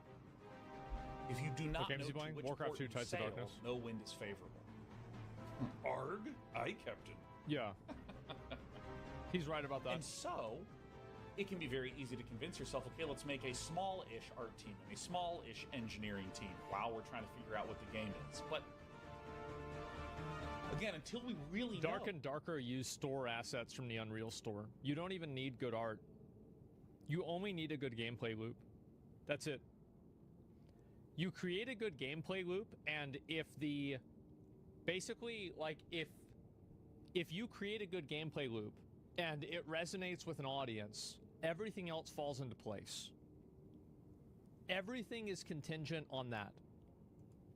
So what this game is, it's hard to be confident that anything we've made Graphics come is last. actually Yeah. killing it. And so when it comes to doing something like figuring out what would make a good MMO, like I don't play a lot of MMOs, I don't Smart. really know what that Very would smart. entail. We'll need a problem statement. We'll actually need a problem statement to determine what problem are we solving? What Yeah. goal, if we meet, would excite and delight players? Concretely, why would they like that? I'm very passionate about this idea because, I mean, frankly, I am not the best at any of the games that I have played. Now I'm going to shift the focus back to content creation. I'm not the best at any of the games that I have played. I am not providing substantial educational value in a Yep. lot of regards like I used to. But I'm a good speaker, and I work very hard to be a good speaker. And I think a lot. This is what a lot of streamers like get mad about. I think this is especially true with WoW streamers, is that they get mad that the most popular content creators aren't the best players. And it makes them mad because they feel like they deserve it because they're good at the game. But the truth is that being good at the game doesn't make you good at streaming. That's it. Nobody really gives a shit about being good at the game.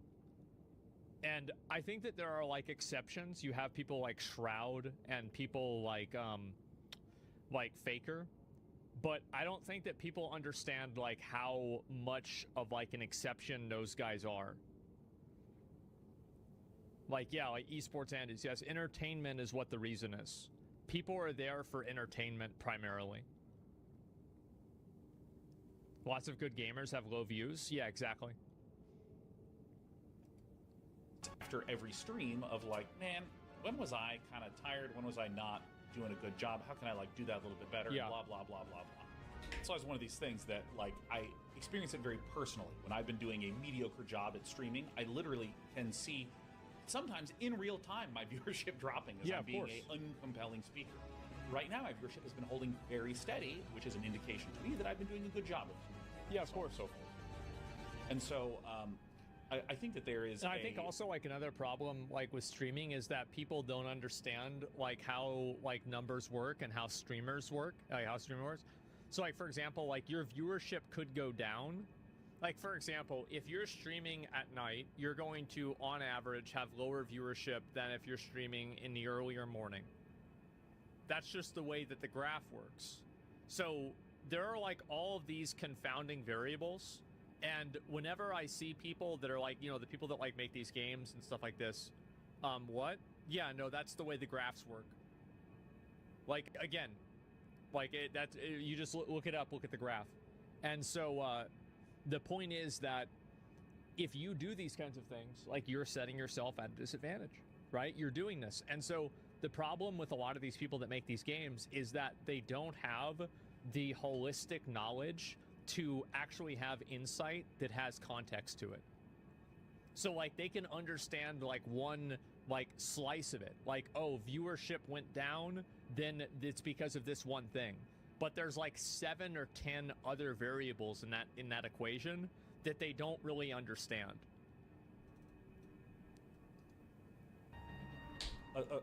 Almost a beauty to that kind of brutality, where if I am not actually providing an entertaining service, people just leave. And I like that clarity. I like the clarity that it provides. And yeah, so finally, to put a little cap on things, I think that in the games industry, I think that there was a lot of poor planning with a lot of incredibly high-quality employees, but a lot of poor planning that just resulted in a lot of businesses shutting down that in a lot of cases shouldn't have been formed in the first place. Yeah. Or could have been planned differently. So that's my rant. It's my rants and rants. I think he's completely right about everything, by the way. I actually need to pause. He's completely right. One of the big reasons why these companies get shut down is because they're creating and putting out a product that isn't appealing to an audience, and they don't understand how to make a good game.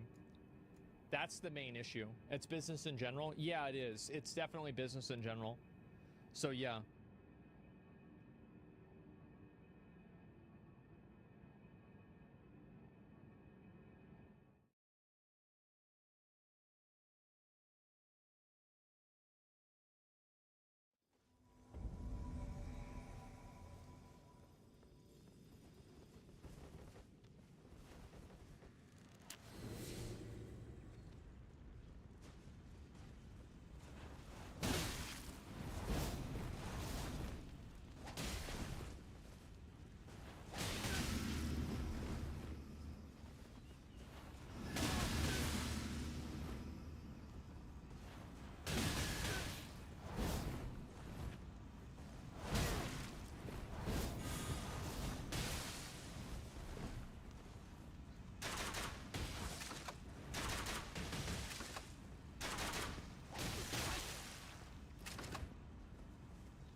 god of Mount Gelmir is a serpent, and it has been there for a long time.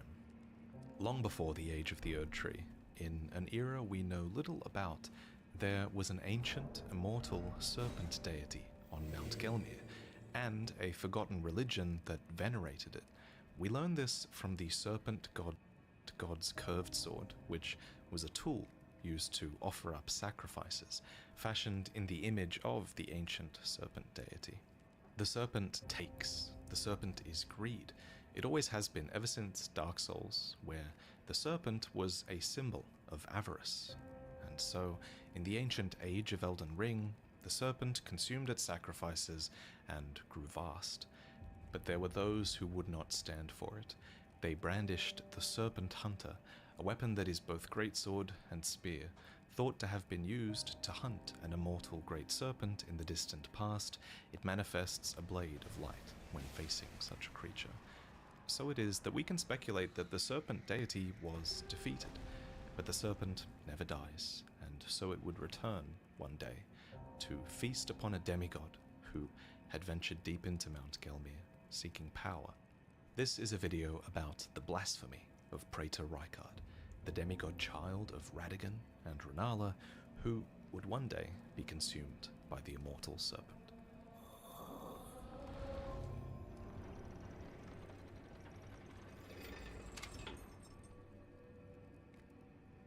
Here, at the Church of Vows in Liurnia, the House of the Erdtree and the Moon were joined. Radagon, Champion of Gold, and Rennala, Queen of Caria, were wedded. This ended a war between Liurnia and Leyndell. Eventually, Radagon would abandon Rennala, but not before siring 3 children with her. These children were Ranni, Radahn, and Rykard. All 3 were born with Radagon's red hair and Rennala's aptitude for magic, and all 3 officially became demigod stepchildren when Radagon divorced their mother and married the goddess Marika instead. In truth, however, Rennala's children were never demigod stepchildren, they were demigod children, full stop. That's because, secretly, Radagon is Marika. Thus, Ranni, Radahn, and Rykard always were born of a god, even though they might not have known it. Their father remarrying with a god conferred some benefits, it seems. For one, Radagon's children would be honored enough to sit equally aside their step-siblings in Leyndell. This is shown during Morgoth's cutscene. The way these thrones are arranged, it's almost as if there was once a council here, of sorts. Now, of course, there is no council, and Morgoth spits out their names, as he considers all of the demigods to be traitors to the positions of authority they once held. General Radahn, Praetor Rykard, Luna Princess Ranni. Rykard having the title of Praetor in the days where he sat this throne is an extremely interesting point of discussion. Praetor is a word that has its origins in the city of ancient Rome, where a praetor was a sort of magistrate, someone who exercised authority from a courthouse and its collection of judges. By some Roman accounts, praetors were not just involved with the law, but were also involved with commanding armies and conducting war, though it might be a stretch to say that Rykard had that much authority. Instead, I think it's safer to assume that Rykard's praetorship was busied with discovering the truth and administering justice, by any means necessary. And I feel safe leveling this characterization at him because of Gideon. Praetor Rykard is the lord of the Volcano Manor on Mount Gelmir. He is a ruthless justiciar who commands a company of inquisitors. So Rykard wasn't just a praetor and a justiciar, he was also Lord of the Volcano Manor, a structure built into the very side of the volcano to the west of Altus Plateau. It was to here, I believe, that Leyndell outsourced much of their justice, and I think that theory will make more sense as we go. So let's investigate the manor and try to learn more about Rykard as he was before the Shattering, when we think he still served Leyndell. To arrive at the manor, one commonly first receives an invitation. I hereby invite you to the Volcano Manor. Take my hand and have audience with my mistress. Upon arrival, you're met with a well-maintained grandeur not common to Elden Ring's other castles. Clearly, first impressions are important here. You make your way in, head up to the banquet hall, and before long you're invaded by the spectre of one of Rykard's most loyal inquisitors. This is Inquisitor Giza, and his lore reveals just how ruthless Rykard's inquisitions were. His weapon of choice is an iron wheel lined with flesh-flaying blades that cause severe pain and blood loss.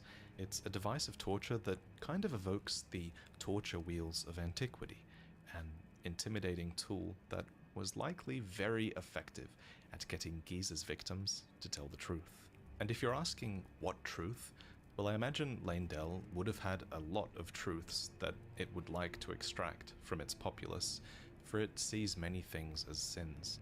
For example, if you were Omen, you were to be hunted or sent to the shunning grounds. If you were a prophet who saw the Erdtree burn in your visions, then you could be exiled with a wheel bolted to your neck. If you were suspected of conspiring with the frenzied flame, you could get your entire clan entombed beneath the earth for eternity. So yeah, the Golden Order isn't exactly flexible. And sure, Miriel tells us that heresy can be conjoined with order, but historically that was only true if your heresy was such a threat to the Erdtree that it couldn't be overcome any other way. Aside from Giza's signature wheel, a more common weapon of the Inquisitors was the Inquisitor's girandol, which has numerous spikes that pierce the flesh, then singe the wounds with flame. Basically, it creates a wound, then immediately cauterizes it so that the torture can continue for longer. The smell of burnt blood induces despair in the victim, and this candlestick, conceived by a thorough mind, was explicitly used on nobles behind the curtain at the Volcano Manor. Now, the word noble in Elden Ring doesn't really relate to any one faction. There are Godskin nobles, Sanguine nobles, and many others besides. That said, the most common nobles are those from the capital, who, according to the old aristocrat Cal, are undead wanderers who abandoned their birthplace after the Shattering. Of all the nobles in Elden Ring that the Inquisitor's girandol would have been used on, I believe it was these citizens of Leyndell. So for the last few minutes, I've made it pretty obvious that I believe Rykard was spiriting away nobles from Leyndell to torture at the Volcano Manor on behalf of Leyndell. I believe this happened during his tenure at Leyndell as Praetor, not after the Shattering when he abandoned the capital. But is there actually any explicit evidence of Rykard controlling the Volcano Manor while he was still serving Leyndell before the Shattering? Well, yes, but it's mostly circumstantial evidence. Here's a short list. First, it's implied from Morgoth's dialogue, at least, that Rykard was a praetor while he had a throne in Leyndell, so there's that. Next, we know Rykard's inquisitors tortured nobles with a candlestick weapon that looks very much inspired by the fire of Mount Gelmir, so I think that's another piece of evidence that links the Volcano Manor with his praetorship in Leyndell. Then there's Rykard's Gelmir Knights, who have a crest of red feathers that symbolize Rykard's pedigree as Lord Radagon's son. There's a veneration here of Radagon of the Golden Order, and the Knights were explicitly loyal to Praetor Rykard before he became the blasphemous Lord Rykard, so I think this is another small piece of evidence that suggests the Volcano Manor at Mount Gelmir was kind of a vassal state to Leyndell. But admittedly, none of this is conclusive. However, we haven't yet discussed the official's attire. The official's attire is a piece of clothing we loot in an office of Leyndell. When worn, you realize it's a near-perfect match for the attire that Giza wears, and it also matches the attire of this nameless figure in a portrait that hangs over the banquet hall that Giza invades. Yet again, we have a link, now between the officials of Leyndell and the inquisitors of the manor. So who is this portraited figure? Why is Giza wearing a similar set? And why is Giza's attire found in Leyndell? The lore of the official's attire reads, grubby blue robe, worn by magisterial officials to carry out their grim tasks, surveillance, executions, gruesome rituals. The darkest duties drive the wheels of mankind. To loot this item, we have to access a lift to the east of Leyndell. Here, right on the border of these forbidden lands, and halfway up the elevator, there's a hidden path that leads towards a small office, and that's where we find the body of one who previously wore this attire. Ahead of them is the small room, one that's quite well furnished, and it's here presumably that this official would have furtively administered their dark duties, which again included surveillance, executions, and gruesome rituals. Given the location, these tasks would have been done in the service of Leyndell, you'd think. Incidentally, this is also where we loot the Blade of Calling, the same dagger that Melina wields, which was given to one who set out on a journey to fulfill her duty long ago. Perhaps the implication here is that this hidden office of Leyndell was involved with Melina's own grim storyline, but that's probably the topic for another video. The big deal here is that Inquisitor Giza also wears the official's attire, which links him, an Inquisitor of Rykard, to the magisterial officials, just like this one, who drive the wheels of mankind behind the scenes in Leyndell with their surveillance, executions, and rituals. Thus, as befits a praetor, I think it's fair to assume that Rykard and his Inquisition really were involved with the governance of Leyndell on a deeper level. But the shadow cast by these officials doesn't just cover Leyndell and the Volcano Manor. I think the origins of their attire and their order can actually be traced to the Shaded Castle and the Mirai, who occupy a nearby township. The reason I speculate this is that Giza isn't just wearing the official's chest piece. In fact, every other slot is filled with the blood-soaked set instead. These are nothing more than tightly wound bandages soaked through with blood, which hide the ghastly, festering body beneath. The clear implication here is that Inquisitor Giza is very, very sick. Indeed, a reveal of his face by Zully the Witch shows his scars, and a mere stone's throw away is the Shaded Castle, which explains it all. The Castellans of the Shaded Castle are the Mirai family, who have this long, storied history. We learn about it from the Mirai Mask, which lets us know that these Castellans of the Shaded Castle have also served as executioners for generations. This mask is customarily worn by the head of House Mirai. Similar to the blood-soaked wraps that Giza wears, I think it's a convenient way to hide the festering skin beneath, as it's well known that the sons of House Mirai are all sickly born. We learn this from the Mirai robe, which is attire that is almost identical to the official's attire. The only difference is that it has this black mantle across the shoulders, and the Mirai robe, combined with the mask, also looks strikingly similar to this portrait in the Volcano Manor where Inquisitor Giza invaded you. There's just so much overlap here, but to summarize, House Mirai are lords of the Shaded Castle, where they are sickly born and have served as executioners. The attire of their lords is almost identical to the attire of the officials who served Leyndell, who were also involved in executions, as well as surveillance and gruesome rituals. Therefore, I think it's fair to assume that House Mirai aided Leyndell in these dark capacities. And since one of Praetor Rykard's Inquisitors also wears the Leyndell officials set and is sick with blood-soaked manchettes and a portrait nearby that looks like a Mirai noble, I also think it's fair to assume that this Inquisitor, and maybe others, were not only loyal to Leyndell, but originally hailed from the Shaded Castle as well. And all of them would have been loyal to Rykard, who was a praetor and a justiciar, someone who would have been involved in magisterial and punitive duties on behalf of his Queen Mother and Lord Father in Lanedale. I love the picture that this all paints, and I love how geographically that story plays out. The Shaded Castle is a part of Altus Plateau after all, so of course the Marai family would be assimilated by the local superpower and become a part of the Lanedale nobility as the Age of the Erdtree began. Indeed, the attire of the Marai and the officials also closely matched that of the consort's robe and the upper class robe, revealing the higher status of these folk.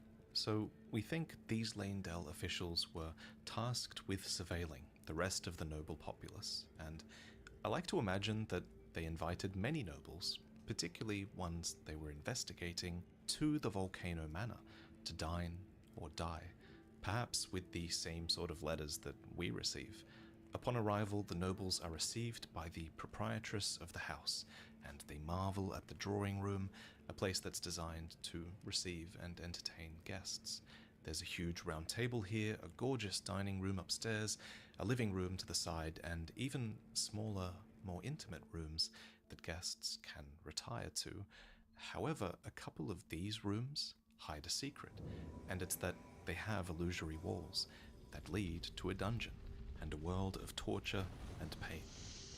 For the Volcano Manor is merely a facade, and these rooms likely exist for the express purpose of spiriting nobles away for interrogation. So we've established that Rykard's Inquisition was deeply involved in surveillance, questioning, and justice.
Because of this, you'd think Rykard would have been exposed to the most cardinal sins of the populace. So I wonder, is it possible that these blasphemous ideas started to get through to him? Did Rykard spy an element of truth in their words? There is a portrait of the Erdtree burning hanging in Volcano Manor, so I wonder, for example, if he started to believe in the visions that the prophets kept on having about the Erdtree on fire. If we imagine that Rykard was exposed to all of these blasphemies, perhaps it's not so ironic to think that this Justicia would eventually become the most blasphemous of them all. What's more, the current Elden Lord of Lanedale, Radagon, had abandoned Rykard's mother and left her a broken woman. Now I'm just speculating here, but perhaps this betrayal to marry Marika in Lanedale didn't sit right with Renala's own children. Luckily for Rykard, another of his siblings was harboring resentment towards the Golden Order, and she planned to do something about it. According to Roger, Rani orchestrated the Night of the Black Knives, a plot that allegedly was the catalyst for the shattering of the Elden Ring, since it resulted in the death of a demigod. To orchestrate something is to plan or coordinate all of the elements, and Rani wasn't acting alone. She had help. First and foremost, there was the assistance of the Black Knife assassins, who used black knives infused with death to murder Godwyn the Golden. Then she might have had help in the forging of the Rune of Death into knives, which we speculate could have required Iji, a blacksmith. Then there's the matter of the theft of the Rune of Death itself, which Rani herself takes credit for. But one thing I feel that it's easy to miss is that Rykard might have helped with her plot as well. The blasphemous claw is an item we receive from one of Rykard's recusants, and it reads, "A slab of rock engraved with traces of the Rune of Death can deflect the power of the Black Blade. On the night of the dire plot, Rani rewarded Praetor Rykard with these traces. Should the coming trespass one day transpire, they would serve as a last resort foil, allowing Rykard to challenge the Black Blade, the Black Beast of destined death." So it is that we learn Rani rewarded her brother at the end of her plot to murder Godwyn the Golden. The word reward seems to imply that Rykard had some part in all of this, right? And that maybe he did something worthy of recompense. So what do we think that Rykard could have conceivably done to help with the Night of the Black Knives? One of my favorite theories comes from Loki, who brought up Rykard's magisterial duties in Leyndell, since Rani's forces would have needed to break into the city to murder Godwyn the Golden and perhaps even to steal a fragment of the Rune of Death in the first place. It makes sense that Praetor Rykard would have been a good ally to have in this moment, since he likely had authority over law and order here. So perhaps Rykard arranged for security to be lax on the Night of Black Knives.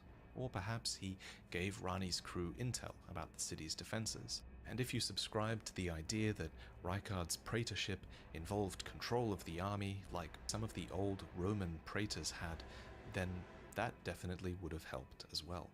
Of course, how Rykard earned his reward is very open to speculation, but we definitely know that he was deemed worthy of this reward, and that gives us a lot to work with. For example, it also tells us that Rani knew about Rykard's blasphemous intentions before the shattering.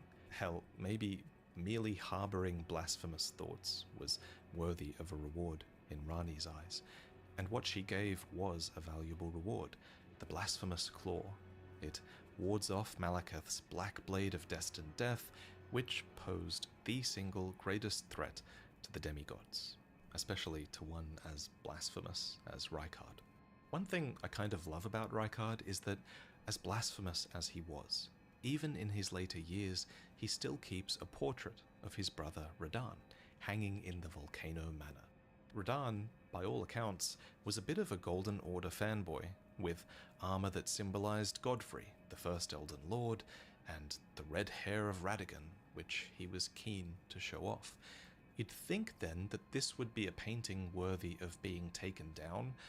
Hell, there's literally a painting of a burning Erdtree in the same building, and yet the portrait remains. Perhaps there was a kinship between these, the children of Rennala, that superseded their differences. What I'm trying to say is that I think Rykard really loves his family. Sorry. In general, though, kinships between the demigods generally went out the door when the shattering occurred, as Marika's remaining kin claimed the great runes of the shattered Elden Ring. In Marika's own words, "Hear me, demigods. My children, beloved, make of thyselves that which ye desire. Be it a lord, be it a god, but should ye fail to become aught at all, ye will be forsaken, amounting only to sacrifices." With words such as these, and with the power split to all the demigods with the great runes, it's clear that Marika was laying the groundwork for a greater descent, and a more pronounced shattering war. Of course, many did go to war for their demigod's unique ambition. Godric the Golden tried, and failed, to take back the capital, and he was repelled by Morgott, the new grace-given lord of Leyndell, and many troops would have died in this battle.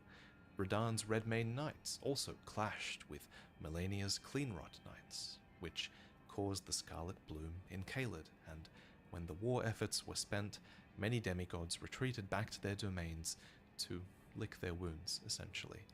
Rykard, for his part, clearly doubled down on Mount Gelmir as his domain during this time, and between all of the demigod ambitions on display during the shattering, I think Rykard's would have stood out for one unique reason, and it's that he didn't want to wrest control of the Golden Order. No, he wanted to rise against the Erdtree and tear it all down instead. The Erdtree blessed the Tarnished with grace, but it was all too meager in the face of the enormity of their task. The Tarnished were forced to scavenge, squabbling for crumbs, like the Shard Bearers vying for power in the wake of the Shattering. Our Lord, indignant, has refused to scurry about, fighting over what miserly scraps they allow us. If the Erdtree, and indeed the very gods, would debase us so, then we are willing to raise the banner of resistance, even if it means heresy. We at the Volcano Manor, under Lord Rykard, have sworn no rest until it is done. Before release, Miyazaki has gone on record stating, "As for Rykard, in a way, I feel that his blasphemy represents one of the strongest wills in Elden Ring. To put it in grandiose terms, I find his determination and commitment almost enviable." So, even Miyazaki sounds pretty sold on Rykard. I imagine his troops were as well. Indeed, both descriptions within the Gelmir Knight sets mention their loyalty to Rykard and his lofty ambitions. These descriptions, as well as dialogue from Banal and the ex-Gelmir Knight, all mention Rykard's dignity and worth. But of course, it would all go to hell in the end. A fine mess. But how else could it end?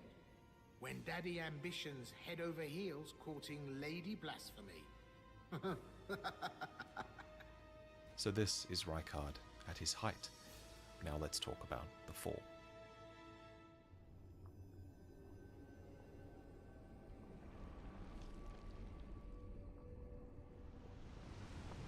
At some point, Rykard delved deeper into the mountain, and what he found would change him forever. For Mount Gelmir contains truly ancient things, artifacts and religion, and a creature that history barely talks about. The most important description comes from the Serpent God's curved sword, a weapon that was formerly used to offer up sacrifices.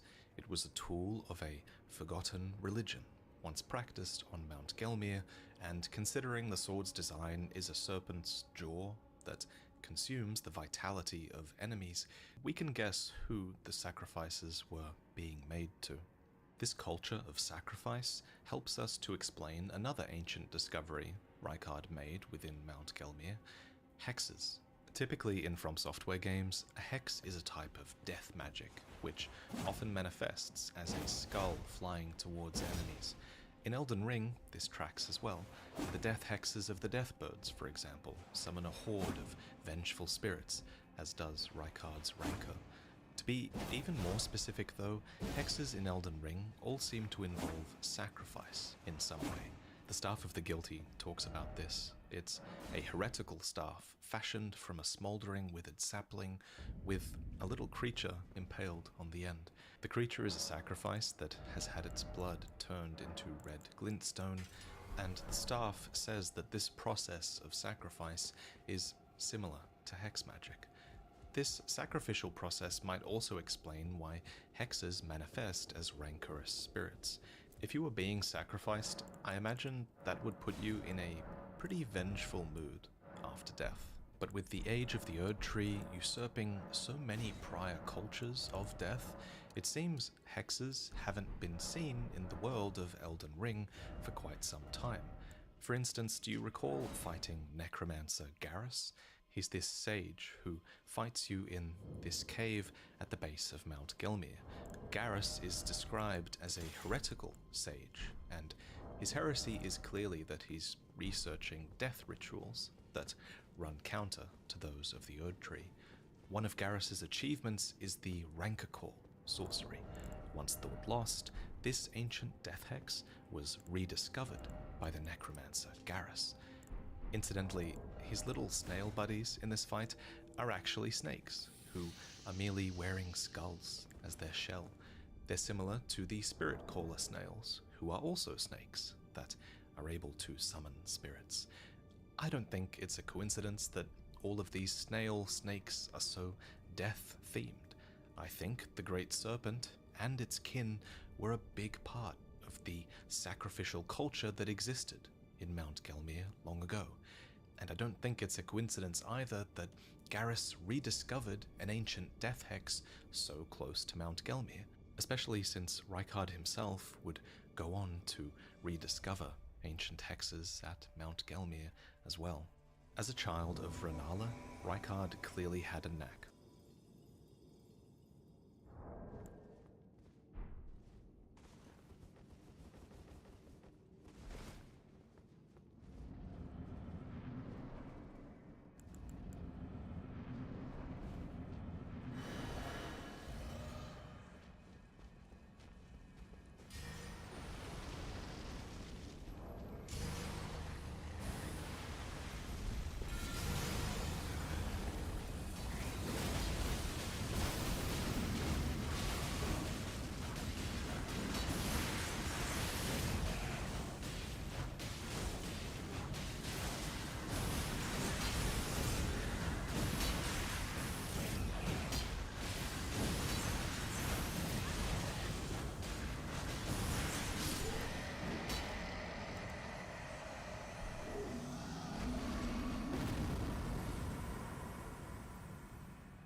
For sorceries, and he developed many from the magma of Mount Gelmir.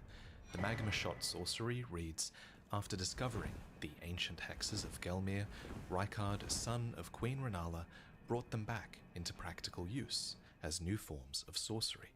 In this sense, magma sorceries are kind of a type of hex magic. The volcano is the Great Serpent's home, magma is its aspect, so maybe lava sorceries, being a type of hex magic, has something to do with all of the sacrifices that had been made to the serpent god here. So we've established that magma is an aspect of the serpent, and so were hexes, but there's a third aspect, poison. The man-serpents inflict it, as does the coil shield, the serpent bone blade, and the serpent bow and arrows. Plus, of course, the god-devouring serpent itself spits a great deal of poison at you during its boss fight. Considering this, I wonder if Mount Gelmir is somehow the source of the poison that has pooled at the Shaded Castle. Now, you could argue that this poison here is different, and that this is more of a poison that's born of stagnant, unmoving water. But I don't think that's the case. I think there's a couple of things that suggest this poisoned water comes from Mount Gelmir, perhaps even from the Great Serpent itself. To start, there's actually a link between the Mirai and the serpent that I don't think many people know about. The cut description of the serpent arrow reads, "Arrow carved to resemble a slender serpent, its fangs adorned with a fast-acting venom. These arrows were used by the people of the Shaded Castle, making them all the more hated by their enemies." The serpent bow then elaborates, stating that it was used by heretical assassins, and then the release version of the serpent bow specifies that these assassins were known as the Formless Serpents, with a bow that supernaturally infuses any arrow with poison. So yeah, there was once a lot of overlap between the Mirai and the serpent. I looked up this cut description to see if anyone else had commented on this connection, and I stumbled upon some comments by Reddit user Na McGrath, who had made some excellent observations about how serpent worship might have influenced the culture of the Mirai family. I'll leave a link to their ideas in the description, but basically they argue that the Mirai might have been a part of the sacrificial execution rituals that we know took place at Mount Gelmir in the ancient past, since the Mirai culture in the current age also involves execution as a family tradition, a tradition that was eventually put to use on behalf of Leyndell. And to add some more support of my own to this theory, the sacrificial blade, once used for offerings to the serpent, is a weapon that's meant to be wielded by humans, so it would make sense that humans, maybe the Mirai clan, might have once been in charge of such sacrificial executions. Again, all of this is cut content, but I think it might give us a valuable insight into what the devs were thinking when they designed the Mirai family. Anyway, to bring things back around to my original point, I think all of this is at the very least decent proof that the poison in this environment evokes the Great Serpent, and I think it's decent proof that this poison probably flows from Mount Gelmir, which is the Great Serpent's home. This brings us to Seethwater Cave, brimming with poison, with a name that implies poisoned water is seething and flowing underground. It's located here on the northeastern side of Mount Gelmir, and the most curious thing about this cave, I think, is that it's located directly below a minor Erdtree, and this minor Erdtree is dead. So I'd like to propose a bit of a theory. I think this tree might be dead, at least partly because of the poison at its roots. I think the Volcano Manor wanted this tree dead, and I think that this desecration of an Erdtree was the catalyst for the terrible war that would come to this region. So let me expand on that a little bit. First, what are the minor Erdtrees? Well, it seems they only came to exist after the shattering. This is explained by the Golden Seed description, which reads, "When the Elden Ring was shattered, these seeds flew from the Erdtree, scattering across the various lands as if life itself knew its end had come." The seed talismans go on to say that the Erdtree was once perfect and eternal, and thus it was believed that Erdtree seeds could not exist. But exist they did, eventually growing into minor Erdtrees that spread the ailing tree's influence farther across the lands between. And at the feet of minor Erdtrees, basins were set up in order to collect their crystallized tears, which physic chemists would then use to brew powerful concoctions. And these minor Erdtrees, these offspring of the Erdtree, were defended by the Erdtree avatars and the Erdtree guardians. The avatars seem born of the tree itself and wield a ceremonial staff that depicts the Erdtree in its historic radiance. They were determined to protect the withering Erdtree's offspring in the wake of the Elden Ring's shattering. The guardians, too, are clearly part tree, although their tree-like aspect seems like it has blossomed over time instead. These were probably humans originally, and their weapon says that they are known as experts in the art of combat. At some point, though, they made what is now an ancient pact with the Erdtree, whereupon their deaths would lead not to destruction, but instead to renewed, eternal lives as guardians. The description asserts that it is said that the blood-red flowers blooming on their backs mark the senescence, or deterioration, of that ancient pact. And I think that's a sly reference to how the Erdtree isn't really eternal, and thus neither was their ancient pact. Incidentally, these guardians are perhaps proof that the Erdtree is capable of rebirth, something the community has long speculated about, based on some murals found in-game. And I say that they're proof of rebirth since their weapon description makes it clear that they had to die before they could be renewed as eternal minor Erdtree guardians. But of all the minor Erdtrees to be renewed to guard, I wouldn't have wanted to guard the one at Mount Gelmir. This one was growing right next to a faction that was becoming increasingly defined by their resistance to the Erdtree. And while fear of repercussion might have protected this minor Erdtree for a time, eventually its time ran out, and the Erdtree was desecrated and killed. Now, it might be a stretch to say that this minor Erdtree was poisoned intentionally, or even unintentionally, by the poison at its roots in Seethwater Cave, but there are Lanedale Knights and Scouts who have ventured into Seethwater Cave, and while they could just be sheltering here, I like to think they're here to investigate how the minor Erdtree died. Though I should be clear, this is largely my own headcanon. You can speculate on a few ways this minor Erdtree might have died. For example, maybe Rykard used the traces of the Rune of Death to bring down this Erdtree, since it's the unleashing of the Rune of Death that burns the actual Erdtree later in our timeline, so why not use a minor piece of destined death to burn a minor Erdtree?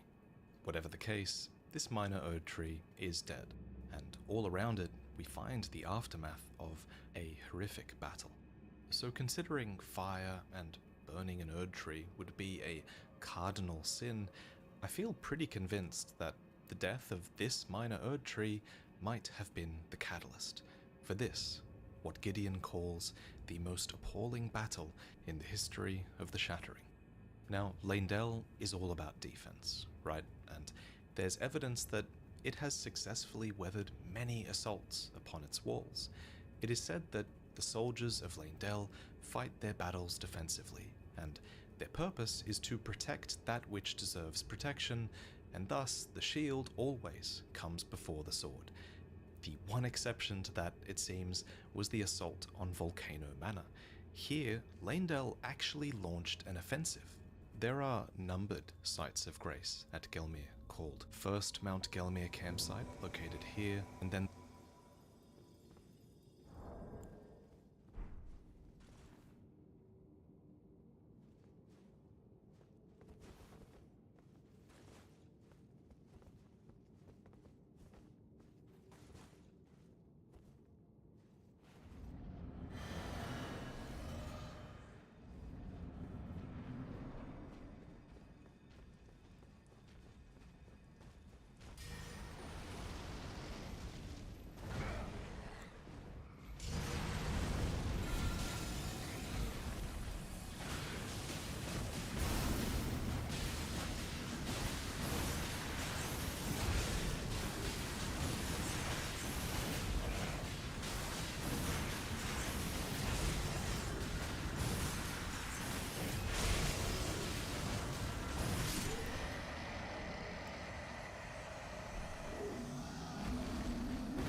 there's 9th Mount Gelmir Campsite located here, and the fact that there were so many campsites clearly, I think, suggests a sort of slow progression in their campaign to assault Mount Gelmir.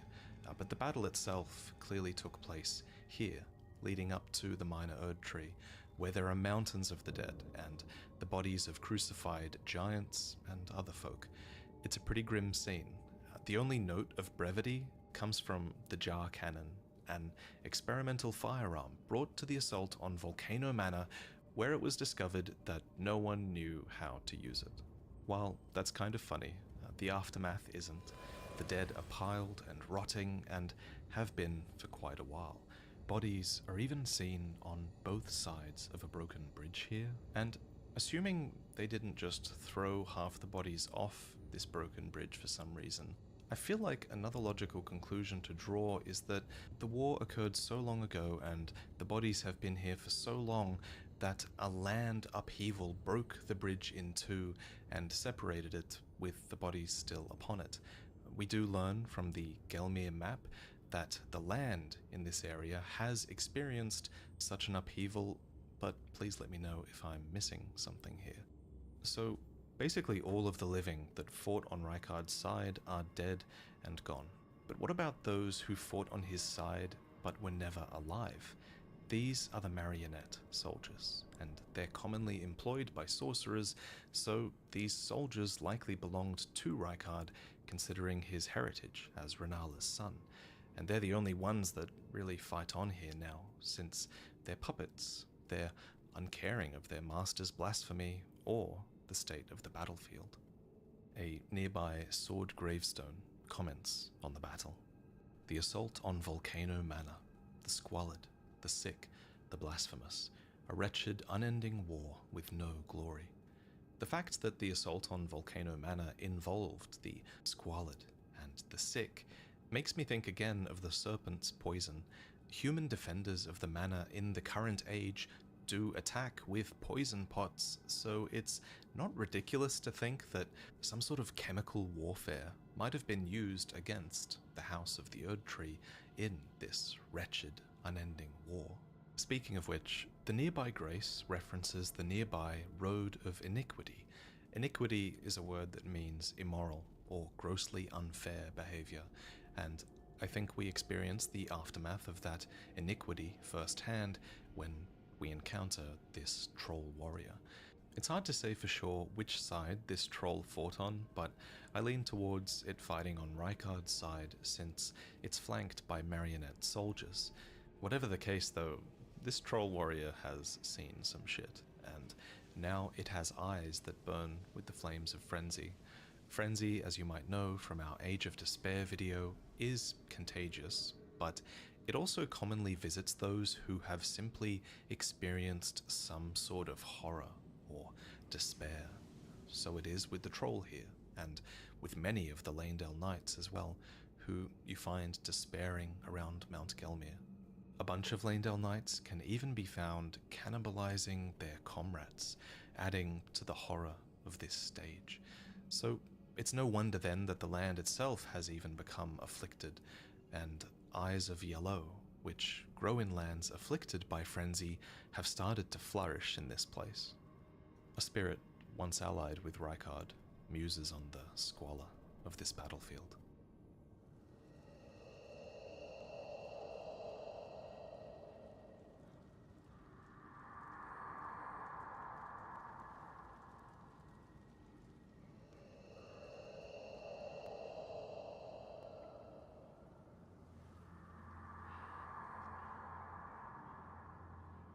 I think this dialogue helps to sell the idea that morale was fading during the war, even amongst Rykard's faithful, but things would only get worse, as Rykard was about to feed himself to the Great Serpent.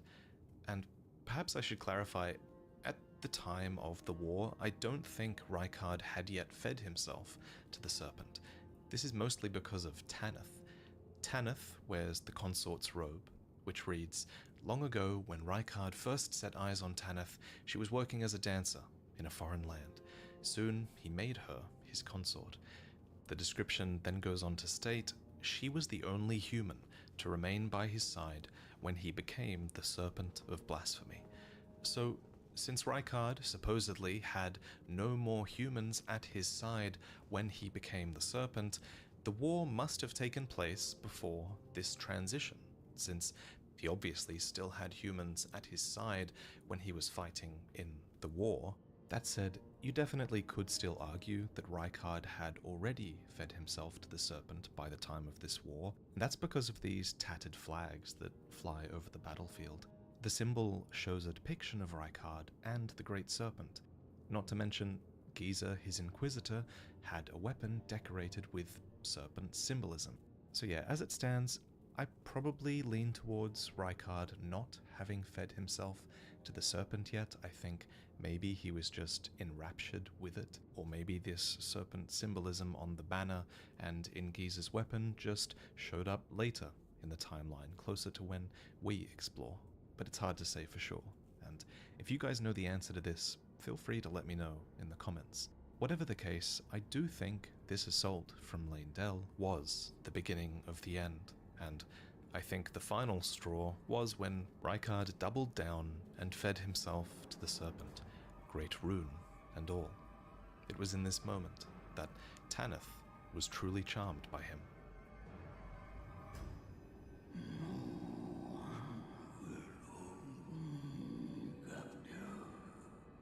We know that Rykard delved into Mount Gelmir and came out with new Death Hex sorceries, but he must have uncovered a lot more within.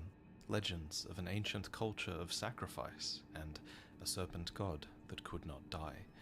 But why did Rykard feed himself to such a creature? Well, for one, it's certainly possible that losses from the assault from Leyndell factored into things. With his troops pushed to the brink, the serpent might have represented a new promising path forward. But that's just speculation. In terms of concrete proof, we have the remembrance of the blasphemous, which makes it very clear that Rykard took the form of a giant serpent that he might devour, grow, and live eternally. Rykard is then quoted as saying, "I understand. The road of blasphemy is long and perilous. One cannot walk it unprepared to sin." In the concept art for this scene, the so-called giant serpent consuming Rykard is actually pretty small, looking nowhere near as vast as the great serpent that we fight in-game. But if this actually is the great serpent, well, it might make some sense that it would be this small in this scene. The serpent hunter seems to suggest the great serpent was actually defeated in the past, so maybe it was eventually reborn as a smaller creature or diminished in size, and it's only now, after consuming Rykard, that it's able to begin growing back to its former glory. The details in this scene are amazing. If you look closely, you realize that Rykard literally served himself up on a golden platter to the snake. Off to the side, there are even a couple of what look like small eggs on a silver platter, and only one of them has hatched, so did the great serpent hatch from this egg? What about the other eggs? I don't really know what to make of this, but again, this scene is concept art, essentially, so maybe I shouldn't be taking it too literally. We also learn from the Devourer's scepter that in his final moments, Rykard briefly saw a vision of the future, the shape of a serpent devouring the world. A vision of the future. This reminds me a lot of a description from Dark Souls 3 that a lot of you might remember, where another god-devouring being called Aldrich also saw a vision of the future, except where Rykard foresaw a serpent devouring the world, Aldrich foresaw the coming age of the deep sea. The question is, can we trust either of these visions as legitimate visions of the future, or are they more like visions of what may or may not come to pass? It's hard to say, but given enough time in these universes, I suppose it's impossible to rule out that these things would never happen. Also, both of these visions are worded ambiguously enough that even if Rykard or Aldrich were to die, their visions could still come to pass. And in Rykard's case, after all, I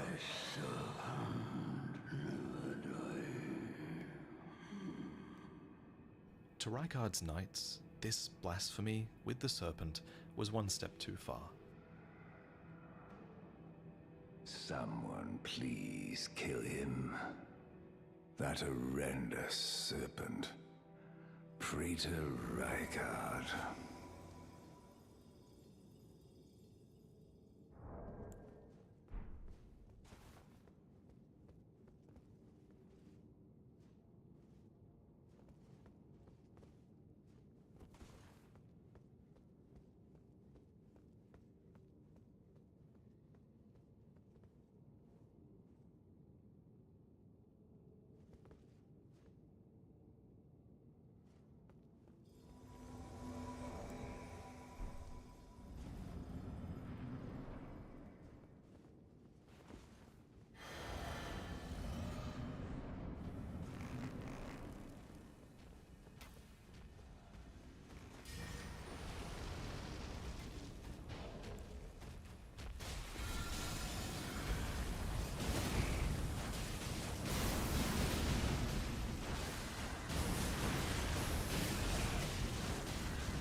You're tarnished. Here to put the demigods to the sword. Then please, kill the great serpent. Praetor Rykard's ambitions, though blasphemous, marked him a worthy sovereign. but they were reduced to gluttonous depravity once he gave himself to the serpent. Whatever that thing is, it is no longer Praetor Rykard. Someone must kill him to spare him and his ambitions from further dishonor. This is the armor of the Gelmir Knights. It bears an emblem that none wear any longer, standing as it does for a lord that fell from loft ambition into gluttonous depravity. Indeed, there are no living Gelmir Knights left in-game, and as the lord lost his dignity, so too did these knights lose their master. This is the Serpent Hunter, a weapon that serves as both greatsword and spear. Thought to have been used to hunt an immortal great serpent in the distant past, it manifests a long blade of light when facing such a creature. When their master's heroic aspirations degenerated into mere greed, his men searched for a weapon with which they might halt their lord. The fact this weapon exists obviously suggests the great serpent had enemies that wanted to kill it in the past. I guess sacrificing everything around you might do that. Curiously, the weapon uses a type of white light power that I don't think manifests anywhere else in Elden Ring, and I wish we knew more about whatever enemy of the Great Serpent created this weapon long ago. Regardless, this was the perfect weapon for the Gelmir Knights to find, so they heroically tried to use it against Rykard and failed. I left the serpent-slaying spear in the Lord's chamber. Worthy Tarnished. Brandish the spear and run him through. The great serpent. That unspeakable monstrosity. In a way, these knights were still loyal to Rykard, or the memory of him, at least. They wanted to kill Rykard to spare him and his ambitions from dishonor, but Rykard was simply remaining loyal to his ideals, if you think about it, even if he had to abandon his dignity to go down this path. The serpent takes, bolstering itself with the strength of others, and to Rykard this was just an extension of his current practice, as taking by force became the rule when he had turned to heresy long ago. He believed that the gods were no different, and there might be more truth to that than we know. Look at the Erdtree, assimilating the dead to feed itself, for example, or look at Godric using an ancient ritual of grafting to bolster his own strength. All things can be conjoined, indeed. But while Rykard kept his will and remained loyal to his ideals, his forces signed up to usurp the Order, not really to become worse than it, and so Rykard lost the favor with the majority of his forces. But speaking of his forces, the marionettes actually weren't the only automatons who fought on, incapable of death or despair. Rykard also had the Iron Virgins. Also known as abductor virgins, these undying iron monstrosities have a lot going on with their designs. For one, they each cradle a baby, which is some fascinating symbolism that I hope might be explained in the DLC, but it's what's on the inside that counts here, and I'm not talking about the strips of meat on the inside, which keep their victims nice and cozy. I'm talking about the snakes. If you look closely inside these creatures, you'll realize that the snakes are actually wrapped around a sort of central mechanism. Thus, I think these abductors are likely piloted by snakes. The insides and the snakes even take extra damage when hit, which is a bit more evidence for the snakes being the most important part of the machine. The fact that snakes appear here seems to suggest that these machines were created after the Shattering and after Rykard took on the Serpent as his aspect, so that's why I only mention these at this latter point in the video, as I'm trying to present things in order with the timeline, and I think these entities showed up later in that timeline. Clearly, Rykard was still keeping up his habit of abducting people and Now, it was the snakes who fulfilled that role, spiriting their victims away, not unlike the snakes of Dark Souls and Sekiro. Interestingly, the texture of these snakes is quite metallic, almost as if they're inorganic, animated creatures. And when it comes to snakes having a metallic appearance, there actually is quite a lot of precedence for that phenomenon in Elden Ring. The coil shield, for example, is a bronze snake that becomes animated, to the point where it's able to bite and still inflict poison upon enemies. The Gravekeepers, too, wear armbands that are embellished with bronze snakes, and there are some Gravekeepers whose bronze snakes briefly actually come to life in a grab attack. So yeah, there's definitely something going on with bronze snakes in particular. Incidentally, these Gravekeepers have lore that explains that the snake has become a hated symbol in the Lands Between. The Gravekeepers were actually once gladiators who were driven from the Colosseum, and their cloak reads, "The snake is viewed as a traitor to the Erdtree," and the audience delighted in seeing these bronze effigies beaten and battered in gladiatorial combat. Now, at first you'd think that the snake is viewed as a traitor to the Erdtree thanks to Rykard. However, I'm not too sure if that works with the timeline of Elden Ring. Rykard was only consumed by the serpent after the Shattering, and the arenas where the gladiators would have fought were used primarily in the age of Lord Godfrey, and the practice was said to have died out by the age of King Consort Radagon. So, if audiences were delighting in seeing the symbol of a snake being beaten and battered, you'd think that would have occurred in Godfrey's age then, which was long before Rykard. Therefore, the snake must have already had an ill reputation in the Lands Between. This is where Messmer comes in. So the DLC is not yet out as of the making of this video, but the recent trailer seems to suggest that Messmer and his serpentine aspect has existed from very early on in the timeline. And since Messmer as a character has clearly done something worthy of being sealed away in the Land of Shadow, I wonder, what could he have done? Did he assault the Erdtree, perhaps? Did this event have anything to do with the Great Serpent, or even the serpent-slaying greatsword, maybe? Could it have something to do with the Giant's Forge, which has snakes on its design, and a fire that can burn down the Erdtree? Or could Messmer have once attempted to burn down the Erdtree with his own flames?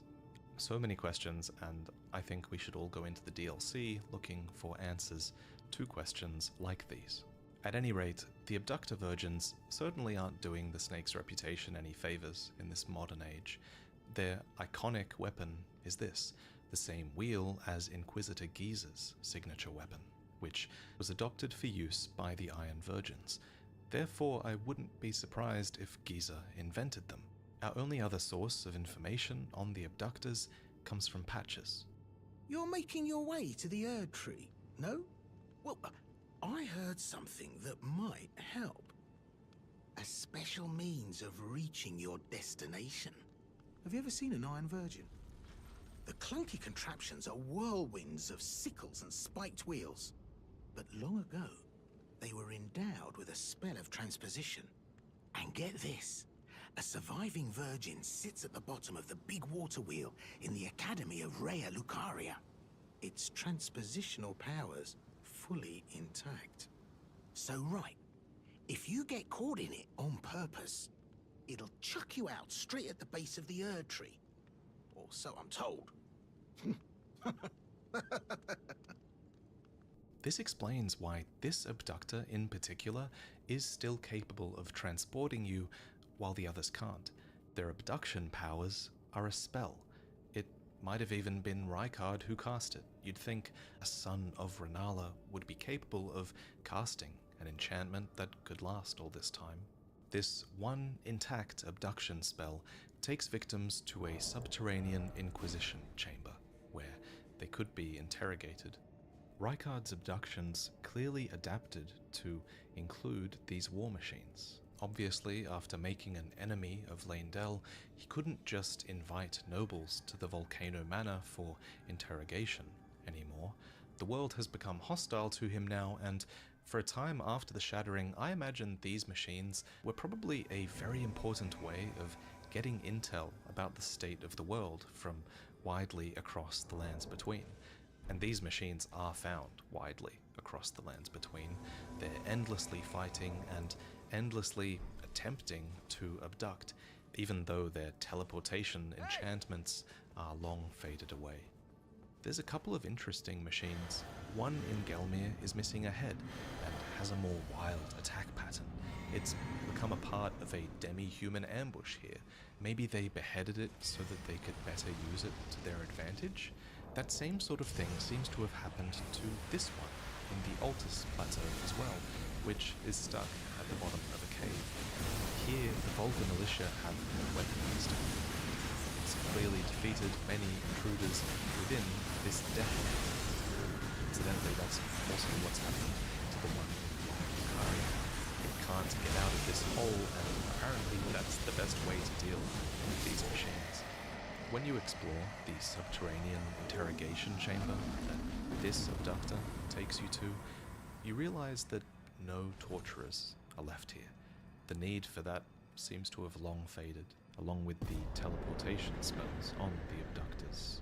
Somewhat ironically, these days it seems that the Albinorics, now driven to insanity, have become the only remaining line of defense in this place. Some even still wear the Black Dumpling, which is a mask forced on a victim's head to lend torture an extra degree of cruelty. It magnifies one's fears and makes them acutely aware of all forms of pain.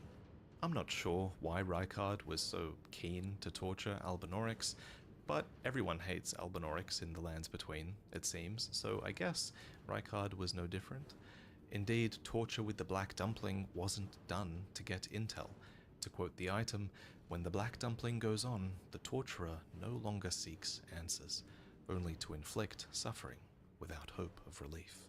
And so we arrive at the state of the Volcano Manor as it stands when our character explores it long after the Shattering.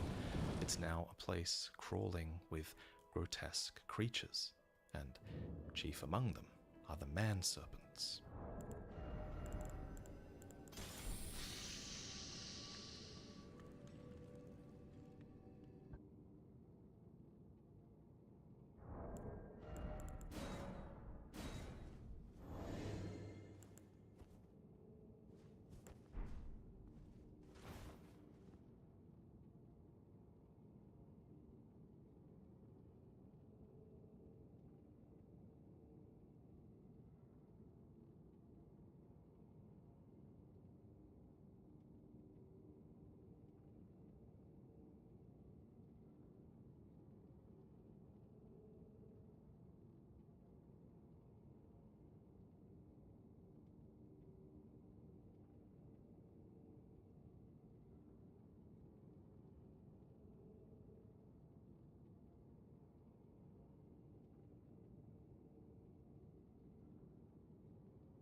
As the name implies, the man-serpents were born of man and serpent. But what human would copulate with another species? At first glance, you might think that they might have been born of a union between Tanith and Rykard. Rykard had become one with the snake at this late point in our timeline, and Tanith was utterly devoted to him, to the point where Rykard actually offered Tanith a tonic of forgetfulness to wipe her memories of him, but she refused, saying, "My lord, there could be no greater distress than to forget you." So Rykard clearly cared enough about her well-being to the point where he wanted her to forget what he had become, and Tanith was so charmed by him that she refused. However, despite this dedication to each other, Tanith would not become the mother of the man-serpents. Maybe that was another trauma that Rykard did not want to subject her to. I will never be a good mother. My heart is too frail. Our Lord must have known this all along. My meekness is all too clear. Let's learn more about Tanith. We've learned from the consort's robe that Rykard met Tanith when she was working as a dancer in a foreign land.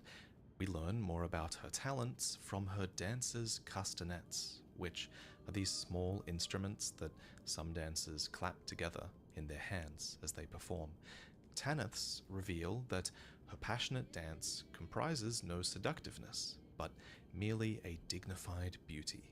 And I think they're making a point of Tanith's lack of seductiveness for a reason. After her meeting with Rykard, she became his consort, yes, but I don't think that Rykard wanted to have children with her. Lady Tanith is my mother. I am told I was born by the grace of a glorious king, that my mother cherishes this form I inhabit. The origins of the man-serpents are explored more deeply when we meet Raya, who is a scout for the Volcano Manor who quickly reveals herself as Zorias, a man-serpent who is starting to question her birthright. In the end, Zorias comes to the conclusion that she was not born by the grace of a great king. Rather, she was born in some repellent birthing ritual. And what's more, the Lady Tanith isn't her true mother. Funny, isn't it? I am certain of it. I was born inside this. It's a part of my birth, mother. The truth of Zorias' birth is revealed by the serpent's amnion, which reads, "Amnion from the mother's womb, which cradled the poor unwanted offspring of a repellent birthing ritual. It will never dry out, remaining damp indefinitely."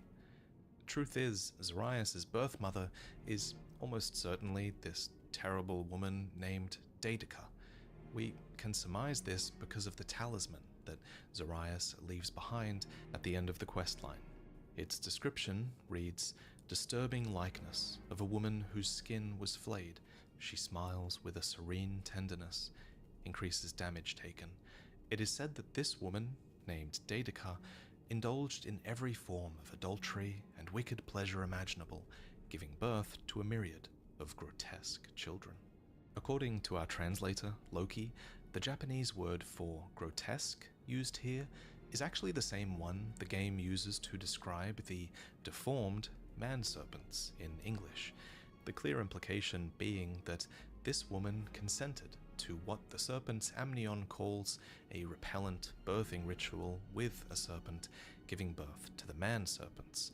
The serpent she consorted with was almost certainly Rykard himself. I suggest this because in the 1.0 version of the Daedeka talisman, Daedeka was actually a soft-featured man who was one of Captain Rykard's paramours. It seems this description was eventually changed so that Daedeka's character could support the law of them giving birth to the man-serpents. Therefore, they needed to be a woman. However, I imagine the part where Daedeka was one of Rykard's lovers could conceivably still be intact. Therefore, I think it's likely that Rykard is the father of the man-serpents. Not to mention, the man-serpent spirit ashes more explicitly state that long ago, the elder serpent that dwelled on Mount Gelmir devoured a demigod, and then the birth of the man-serpents followed. Also, the similar naming convention that Raya and Rykard share is another piece of evidence. And finally, the serpent amnion Raya was born from says it cradled the poor, unwanted offspring. I'm told the Japanese word for unwanted could perhaps more accurately be stating that Raya is a noble's bastard child, which she kind of is if Rykard is her father, since Tanith is not her birth mother. So it is that the man-serpents actually might not have been completely unwanted at all. An older version of the serpent's amnion states that there are some man-serpents with particularly intelligent offspring. And while this is cut content, it's obviously still true, not just because of Raya, but because of this guy. This bloat-headed man-serpent is presented as if they're royalty, with a lavish cloak, jeweled chest, and large throne of their own. They stand here surrounded by human remains, and they're in a position of dominance over the surviving human nobles who are at the foot of the steps as well. These nobles are tormented by what is likely the serpent's poison. Clearly, man is no longer valued in this place, and the man-serpents now rule in their stead. Indeed, the man-serpents are actually closest to the waygate that takes you to Rykard, suggesting that they might speak on his behalf somewhat. Speaking of which, it makes sense that a carrion, a former one at least, like Rykard, would have a waygate in their domain, but I'm getting off topic. The bloathead serpent itself casts some very advanced glintstone magics, and the Gelmir glintstone staff they wield talks about how the man-serpents draw from faith, in addition to intelligence, to enhance the potency of their sorcery. Their faith, I assume, would likely be directed at the serpent god, which once had a religion of its own, after all, and the man-serpent's intelligence that they used to cast spells would make sense as well, considering the carrion influence and maybe even heritage that they have thanks to Rykard. The staff itself even makes a lot of sense for a man-serpent to wield, as it has red glintstone at the tip as the catalyst, and red glintstone is specifically formed from the blood of sacrifices, and the serpents once had a culture of sacrifice as well.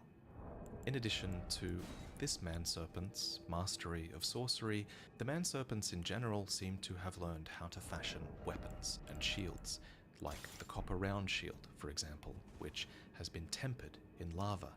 And then there's also the magma blade, which was fashioned from actual lava and is considered impossible for a human to have made.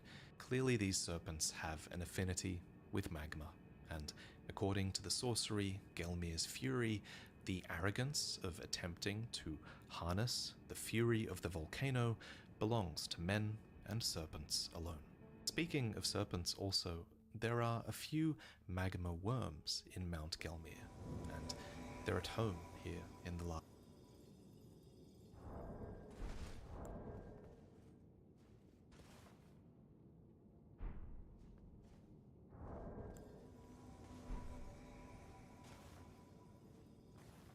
Hey! Hey!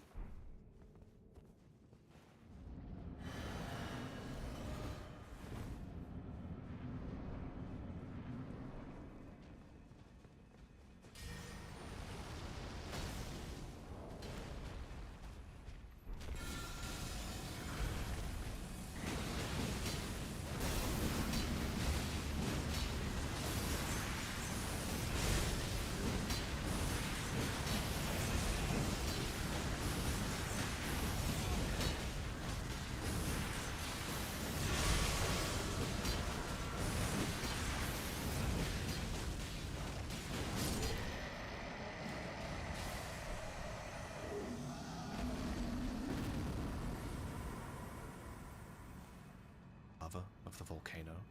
The magma worms are explicitly former heroes who aspired to become dragons, but turned into worms instead, and their lore actually doesn't relate too much to Mount Gelmir.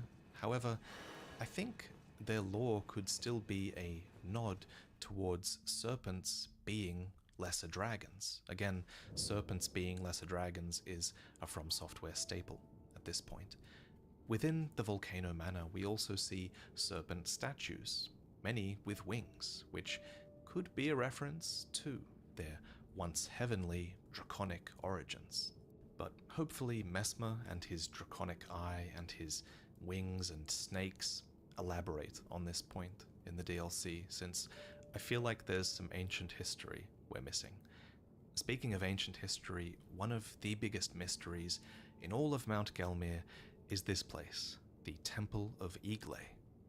This place is where we loot the Serpent's Amnion, that product of a birthing ritual that Raya recognizes and was born from. This item is overshadowed, though, by this, the flayed skin and head of a serpent, which I would assume might be Igle, who the temple is named after, though that's just speculation.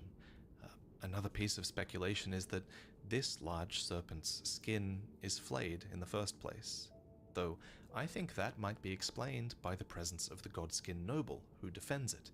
To sum up the Godskins lore briefly, the Godskin nobles once served a character called the Glowmide Queen, who was clearly a character who was a proponent of bringing death to the gods.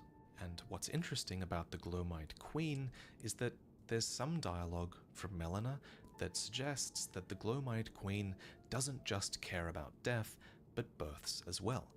And so, what if the Serpent's Amnion, this product of new birth, might actually be what's being defended by the Godskin here? Or maybe the Godskin wants to bring death to the Serpent God.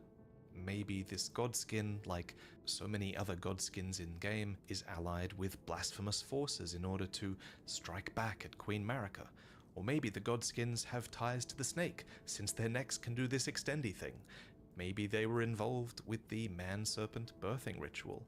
Maybe we just have no idea, because you can speculate in a ton of different directions when it comes to this place. So I'm gonna stop myself here until we have the DLC, just in case that brings some new information to light. I'm also going to hold off on discussing the recusants of Volcano Manor in this video, as we'd love to cover them in a more cinematic Prepare to Cry episode, and I don't really like treading the same ground twice on my channel if I can avoid it. For now though, I'll end this video on the truth of the Volcano Manor in the current age, which is this. It's to here that Tarnished are invited, so that they might join the ranks of the recusants and prove themselves as a champion. They fight against their fellow Tarnished, who are commonly seen as followers of grace and therefore are the enemy. And a recusant's final reward is a meeting with Lord Rykard, who wishes now to consume the greatest champions left in the world, so that they might all become one with him and his blasphemy.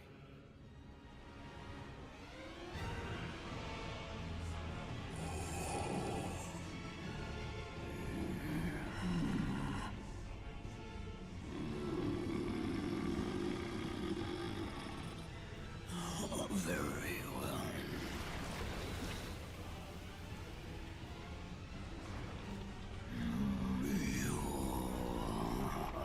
Join myself and King as family. Together we will devour the very corner.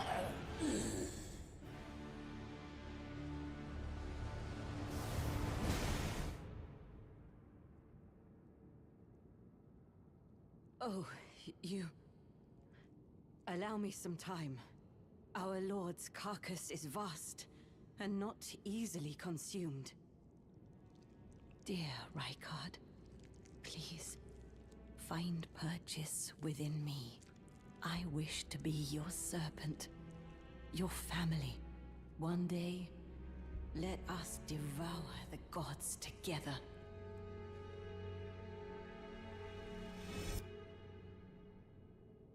One day, we'll do a proper Prepare to Cry episode on these characters. But for now, thank you to everyone who helped in the filming and preparation of this video, and I'll see you next time.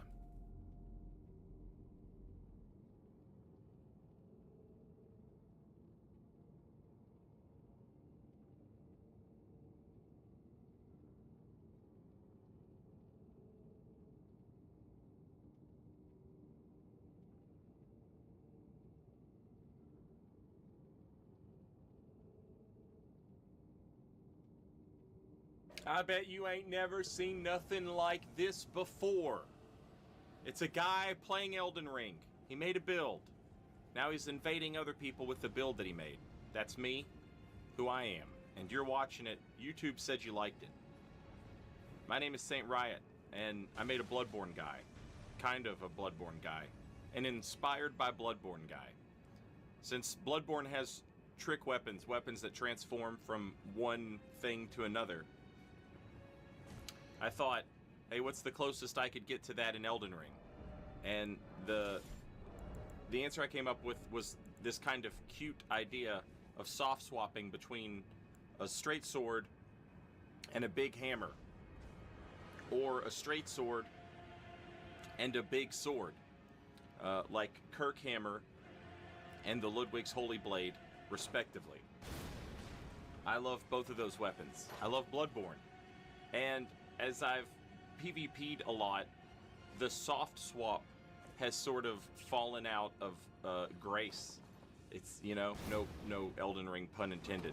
But it's sort of fallen out of the repertoire, right? And I was like, well, this is kind of funny because I'm like soft swapping these weapons. I haven't, you know, that's something I have not like done in a long time, because I like hard swapping, which is when you, what I just did, open your menu and go in and just change stuff, right? If you have the Silver Cat ring for this, you won't take damage, but I'm an idiot and forgot the Silver Cat ring. But yeah. Anyway, the weapons. Today, in today's video, we will also have added the Brick Hammer to the build, which is noticeably smaller than the Giant Crusher. It's also about 30 points of strength less intense. You need 31 points of strength to use the Brick Hammer. You need 60 to use the Giant Crusher. And so this is a pretty good swap in terms of efficiency. I'm still going to use the Giant Crusher, but if you wanted to use the Brick Hammer instead, you know, I feel like that would be allowed. And also, it would save you some points. Like, I'm at level 90 with this build, right? If I could run this same build and make this build level 60. If I was just content to use the Brick Hammer and not the Giant Crusher. That's a very satisfying invasion. Getting bullied by two guys standing out in the middle of nowhere with no enemies around, you know, just waiting on the invader, and then trying to bully me, and then just shoving them off that thing and saying, hey, die. You know, that's always satisfying. This is another satisfying invasion right here. You got the bully goat with the waves of piss, and you got the moon veil, and you got the rivers of blood. There is no, like, this is the who's who. This is a rogues gallery of annoying ass weapons. They are just gonna destroy all of the dumb enemies in this level. There is no challenge to the game. You know, they just get to kill everything for free. And, you know, why not? If that's the way that you want to play the game, here it is. You can have that, right? The only problem is that when you play the game like that on the PlayStation or the Xbox, you know, you run the risk of somebody like me showing up. Someone who takes that personal. It also happens on PC, but, you know, PC's got that seamless co-op mod, so, yeah. Now, I've made a bunch of talisman swaps here, so that this jar cannon damage will be the most jar cannon damage possible. And I've got that Blood Boil Aromatic in my system, right? So that the jar cannon damage will be the most intense jar cannon damage that I can have it be. And then they run directly beneath me where I can't get a shot off, which is hilarious. I don't even think they know that that's what happened, but we'll get a shot off on this guy. Kaboom! 568 damage. And now you saw how much damage my backstab did to that guy earlier. right? And now we're doing 568 damage with a jar cannon, thanks to all these talisman swaps. We got the ritual sword talisman. We got the arrow sting talisman. We got the prosthesis wearer's heirloom, so that I can have the stats necessary to use the jar cannon, because the jar cannon requires like 14 dex or something like that. Which, if I'm not mistaken, I believe the cannon in Bloodborne was just straight strength. All it needed was strength. So it's kind of messed up that they made me put some dexterity to use that thing, but that's fine. Anyway, here comes the brick hammer. Put waves of darkness on it for that follow-up attack, that big swing, because that's very similar to the big swing heavy attack that you get with the Kirk hammer in Bloodborne. The Kirk hammer in Bloodborne has like a fully charged heavy attack where you like just pound it into the ground like you're trying to nail somebody into the ground.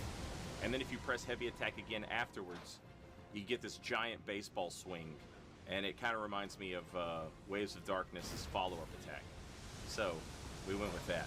And then we got the jar cannon. We took care of that guy. Now we take care of that guy. And now it's time to fight this Rivers of Blood guy. He's all alone, and this is hilarious. I imagine this guy probably hasn't played a lot of Elden Ring before, and his buddies have. And his buddies probably haven't played since a long time ago. And they were like, here, take all this stuff. This is all the best stuff. And it's not the best stuff anymore. And he doesn't have the stats for it, or he didn't level it up. I don't know. None of my business. All that matters is that he's dead. That's funny, you know? Like, you finally buy Elden Ring. You're finally playing it with your two buddies who have been asking you to play the game, and they give you a bunch of stuff that sucks now, right? That's funny. I think that that's funny. And if you don't think that that's funny, then we just have different sense of humors, and that's okay. So I used the sword dance, and the sword dance is kind of my, like, trick attack, right? If I use the sword dance, I'll do the swap to get to the hammer or the sword. It's just a little personal flair that I put on the playstyle, right? Look at this guy. He is really something right here. He's got the curved sword. He's got the frenzy spear. He's got it all, except for a pulse. He doesn't have one of those. No pulse, ladies and gentlemen. His heart has stopped. He's dead as hell. And now here we go. Finally got the host, and they've got this thing, and we just outspaced that. Unfortunately, the hyper armor lasts forever, so the sword dance isn't enough to do it. But here we go. This will break that hyper armor. I love this brick hammer. Look at that running heavy attack. That's a heavy attack. That's a light attack. That's a backstep into an attack. All right, now what are we gonna do? All right, we'll wait. Jump, whap. Good stuff. Backstep, missed. R1, R2. Very nice. Light attack, heavy attack. Oh, here comes a blue. He wants to spoil the fun. Look at him in his dumb veteran's armor and his dual jumping greatsword. Third build. Get absolutely teabagged. Scum of the earth. Loser. Late. Worthless. Garbage, man. Those are all the words that I can think of. I really like this brick hammer. I'm telling you. I didn't think I would like it that much. People kept asking me to play with it, and I was like, no, I like Giant Crusher. And then finally I was like, all right, fine. I'll try the brick hammer. I'll be goddanged. I'll be goddanged. I'll be GD'd. Okay? I'll be straight GD'd like a MF'er on this BS because I like it. Okay? I'll tell you one thing I really like with it is pressing the heavy attack and then doing a fully charged follow-up heavy attack, because it's like this golf swing. And unfortunately, if it hits, it doesn't like send them flying or anything, but it does have a ton of hyper armor. It does do a lot of damage, and if it kills them, it gives them this very funny death animation where they sort of like stagger back like they've had too many drinks, and then they just pass out right in front of the couch, like they miss the couch and they just land right in front of it. You all have dads, you know what I'm talking about. As a joke, that's a joke, okay? I know not everybody has a dad. That's a follow-up. See what I did? That's a joke. That's how you tell a joke right there. You set up, you give them the easy punchline. They say, oh, okay. But then you give them the real punchline, which is, you know, whatever. Anyway, here comes that watchdog. Waboom! There's another follow-up heavy attack. I absolutely love these things. Heavy attack into fully charged heavy attack. They have all these hilarious abilities. It's really funny. I like it a lot. Now, this one has Earthshaker on it, which is very similar to Waves of Darkness, again, for that follow-up attack. And then I also have another Watchdog sword that has Quickstep on it, because that's like the Bloodborne thing to have, right? So the Watchdog Greatsword, if you want to farm one, check out the Mountaintop of Giants Catacombs. And when you first walk into that catacomb, there's an elevator. Take it down, then send the elevator back up, and then you can go down. It's like a secret down a floor, right? And there's 2 watchdogs down there. They're pretty far separated from each other. One has the staff, one has the sword. But what's really great is that there's a stake of America down there. So what you do is you go down there, you go to the watchdog, you try and get the sword, you kill the watchdog. Here comes a saw cleaver. Check this out. Saw cleaver! Anyway, you kill the watchdog that has the sword. If he doesn't drop the sword, there's a bunch of traps all around you. You can just run into the floor traps, or you can let the other watchdog kill you, the one with the staff, and then use the Stake of America and respawn in that same spot. And that's where I farm mine, you know. The Giant Crusher you pick up in Lindell, right outside Lindell, and the Brick Hammer you pick up in Stormvale. Jar Cannon you pick up in Mount Gelmir, and that's pretty much it. Oh, my shield. You know, it's just a shield. I think that's the one you buy from Pitia in Carrion Manor. And yeah, that's the build. That great Jar Seals arsenal, that's a must for the carry weight. Star Scourge Talisman moves our strength from 55 to 60, so that's a must. And then the Poise Talisman, the Turtle Talisman, the Axe Talisman, the Dagger Talisman. Those are all good talismans to have. If you're not using Quick Step, you could also use Alexander's Jar Shard. That's the video. Thanks for watching. See you next time. Later, y'all.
Alright, well, I'm pretty sleepy today. I might call it a bit early today.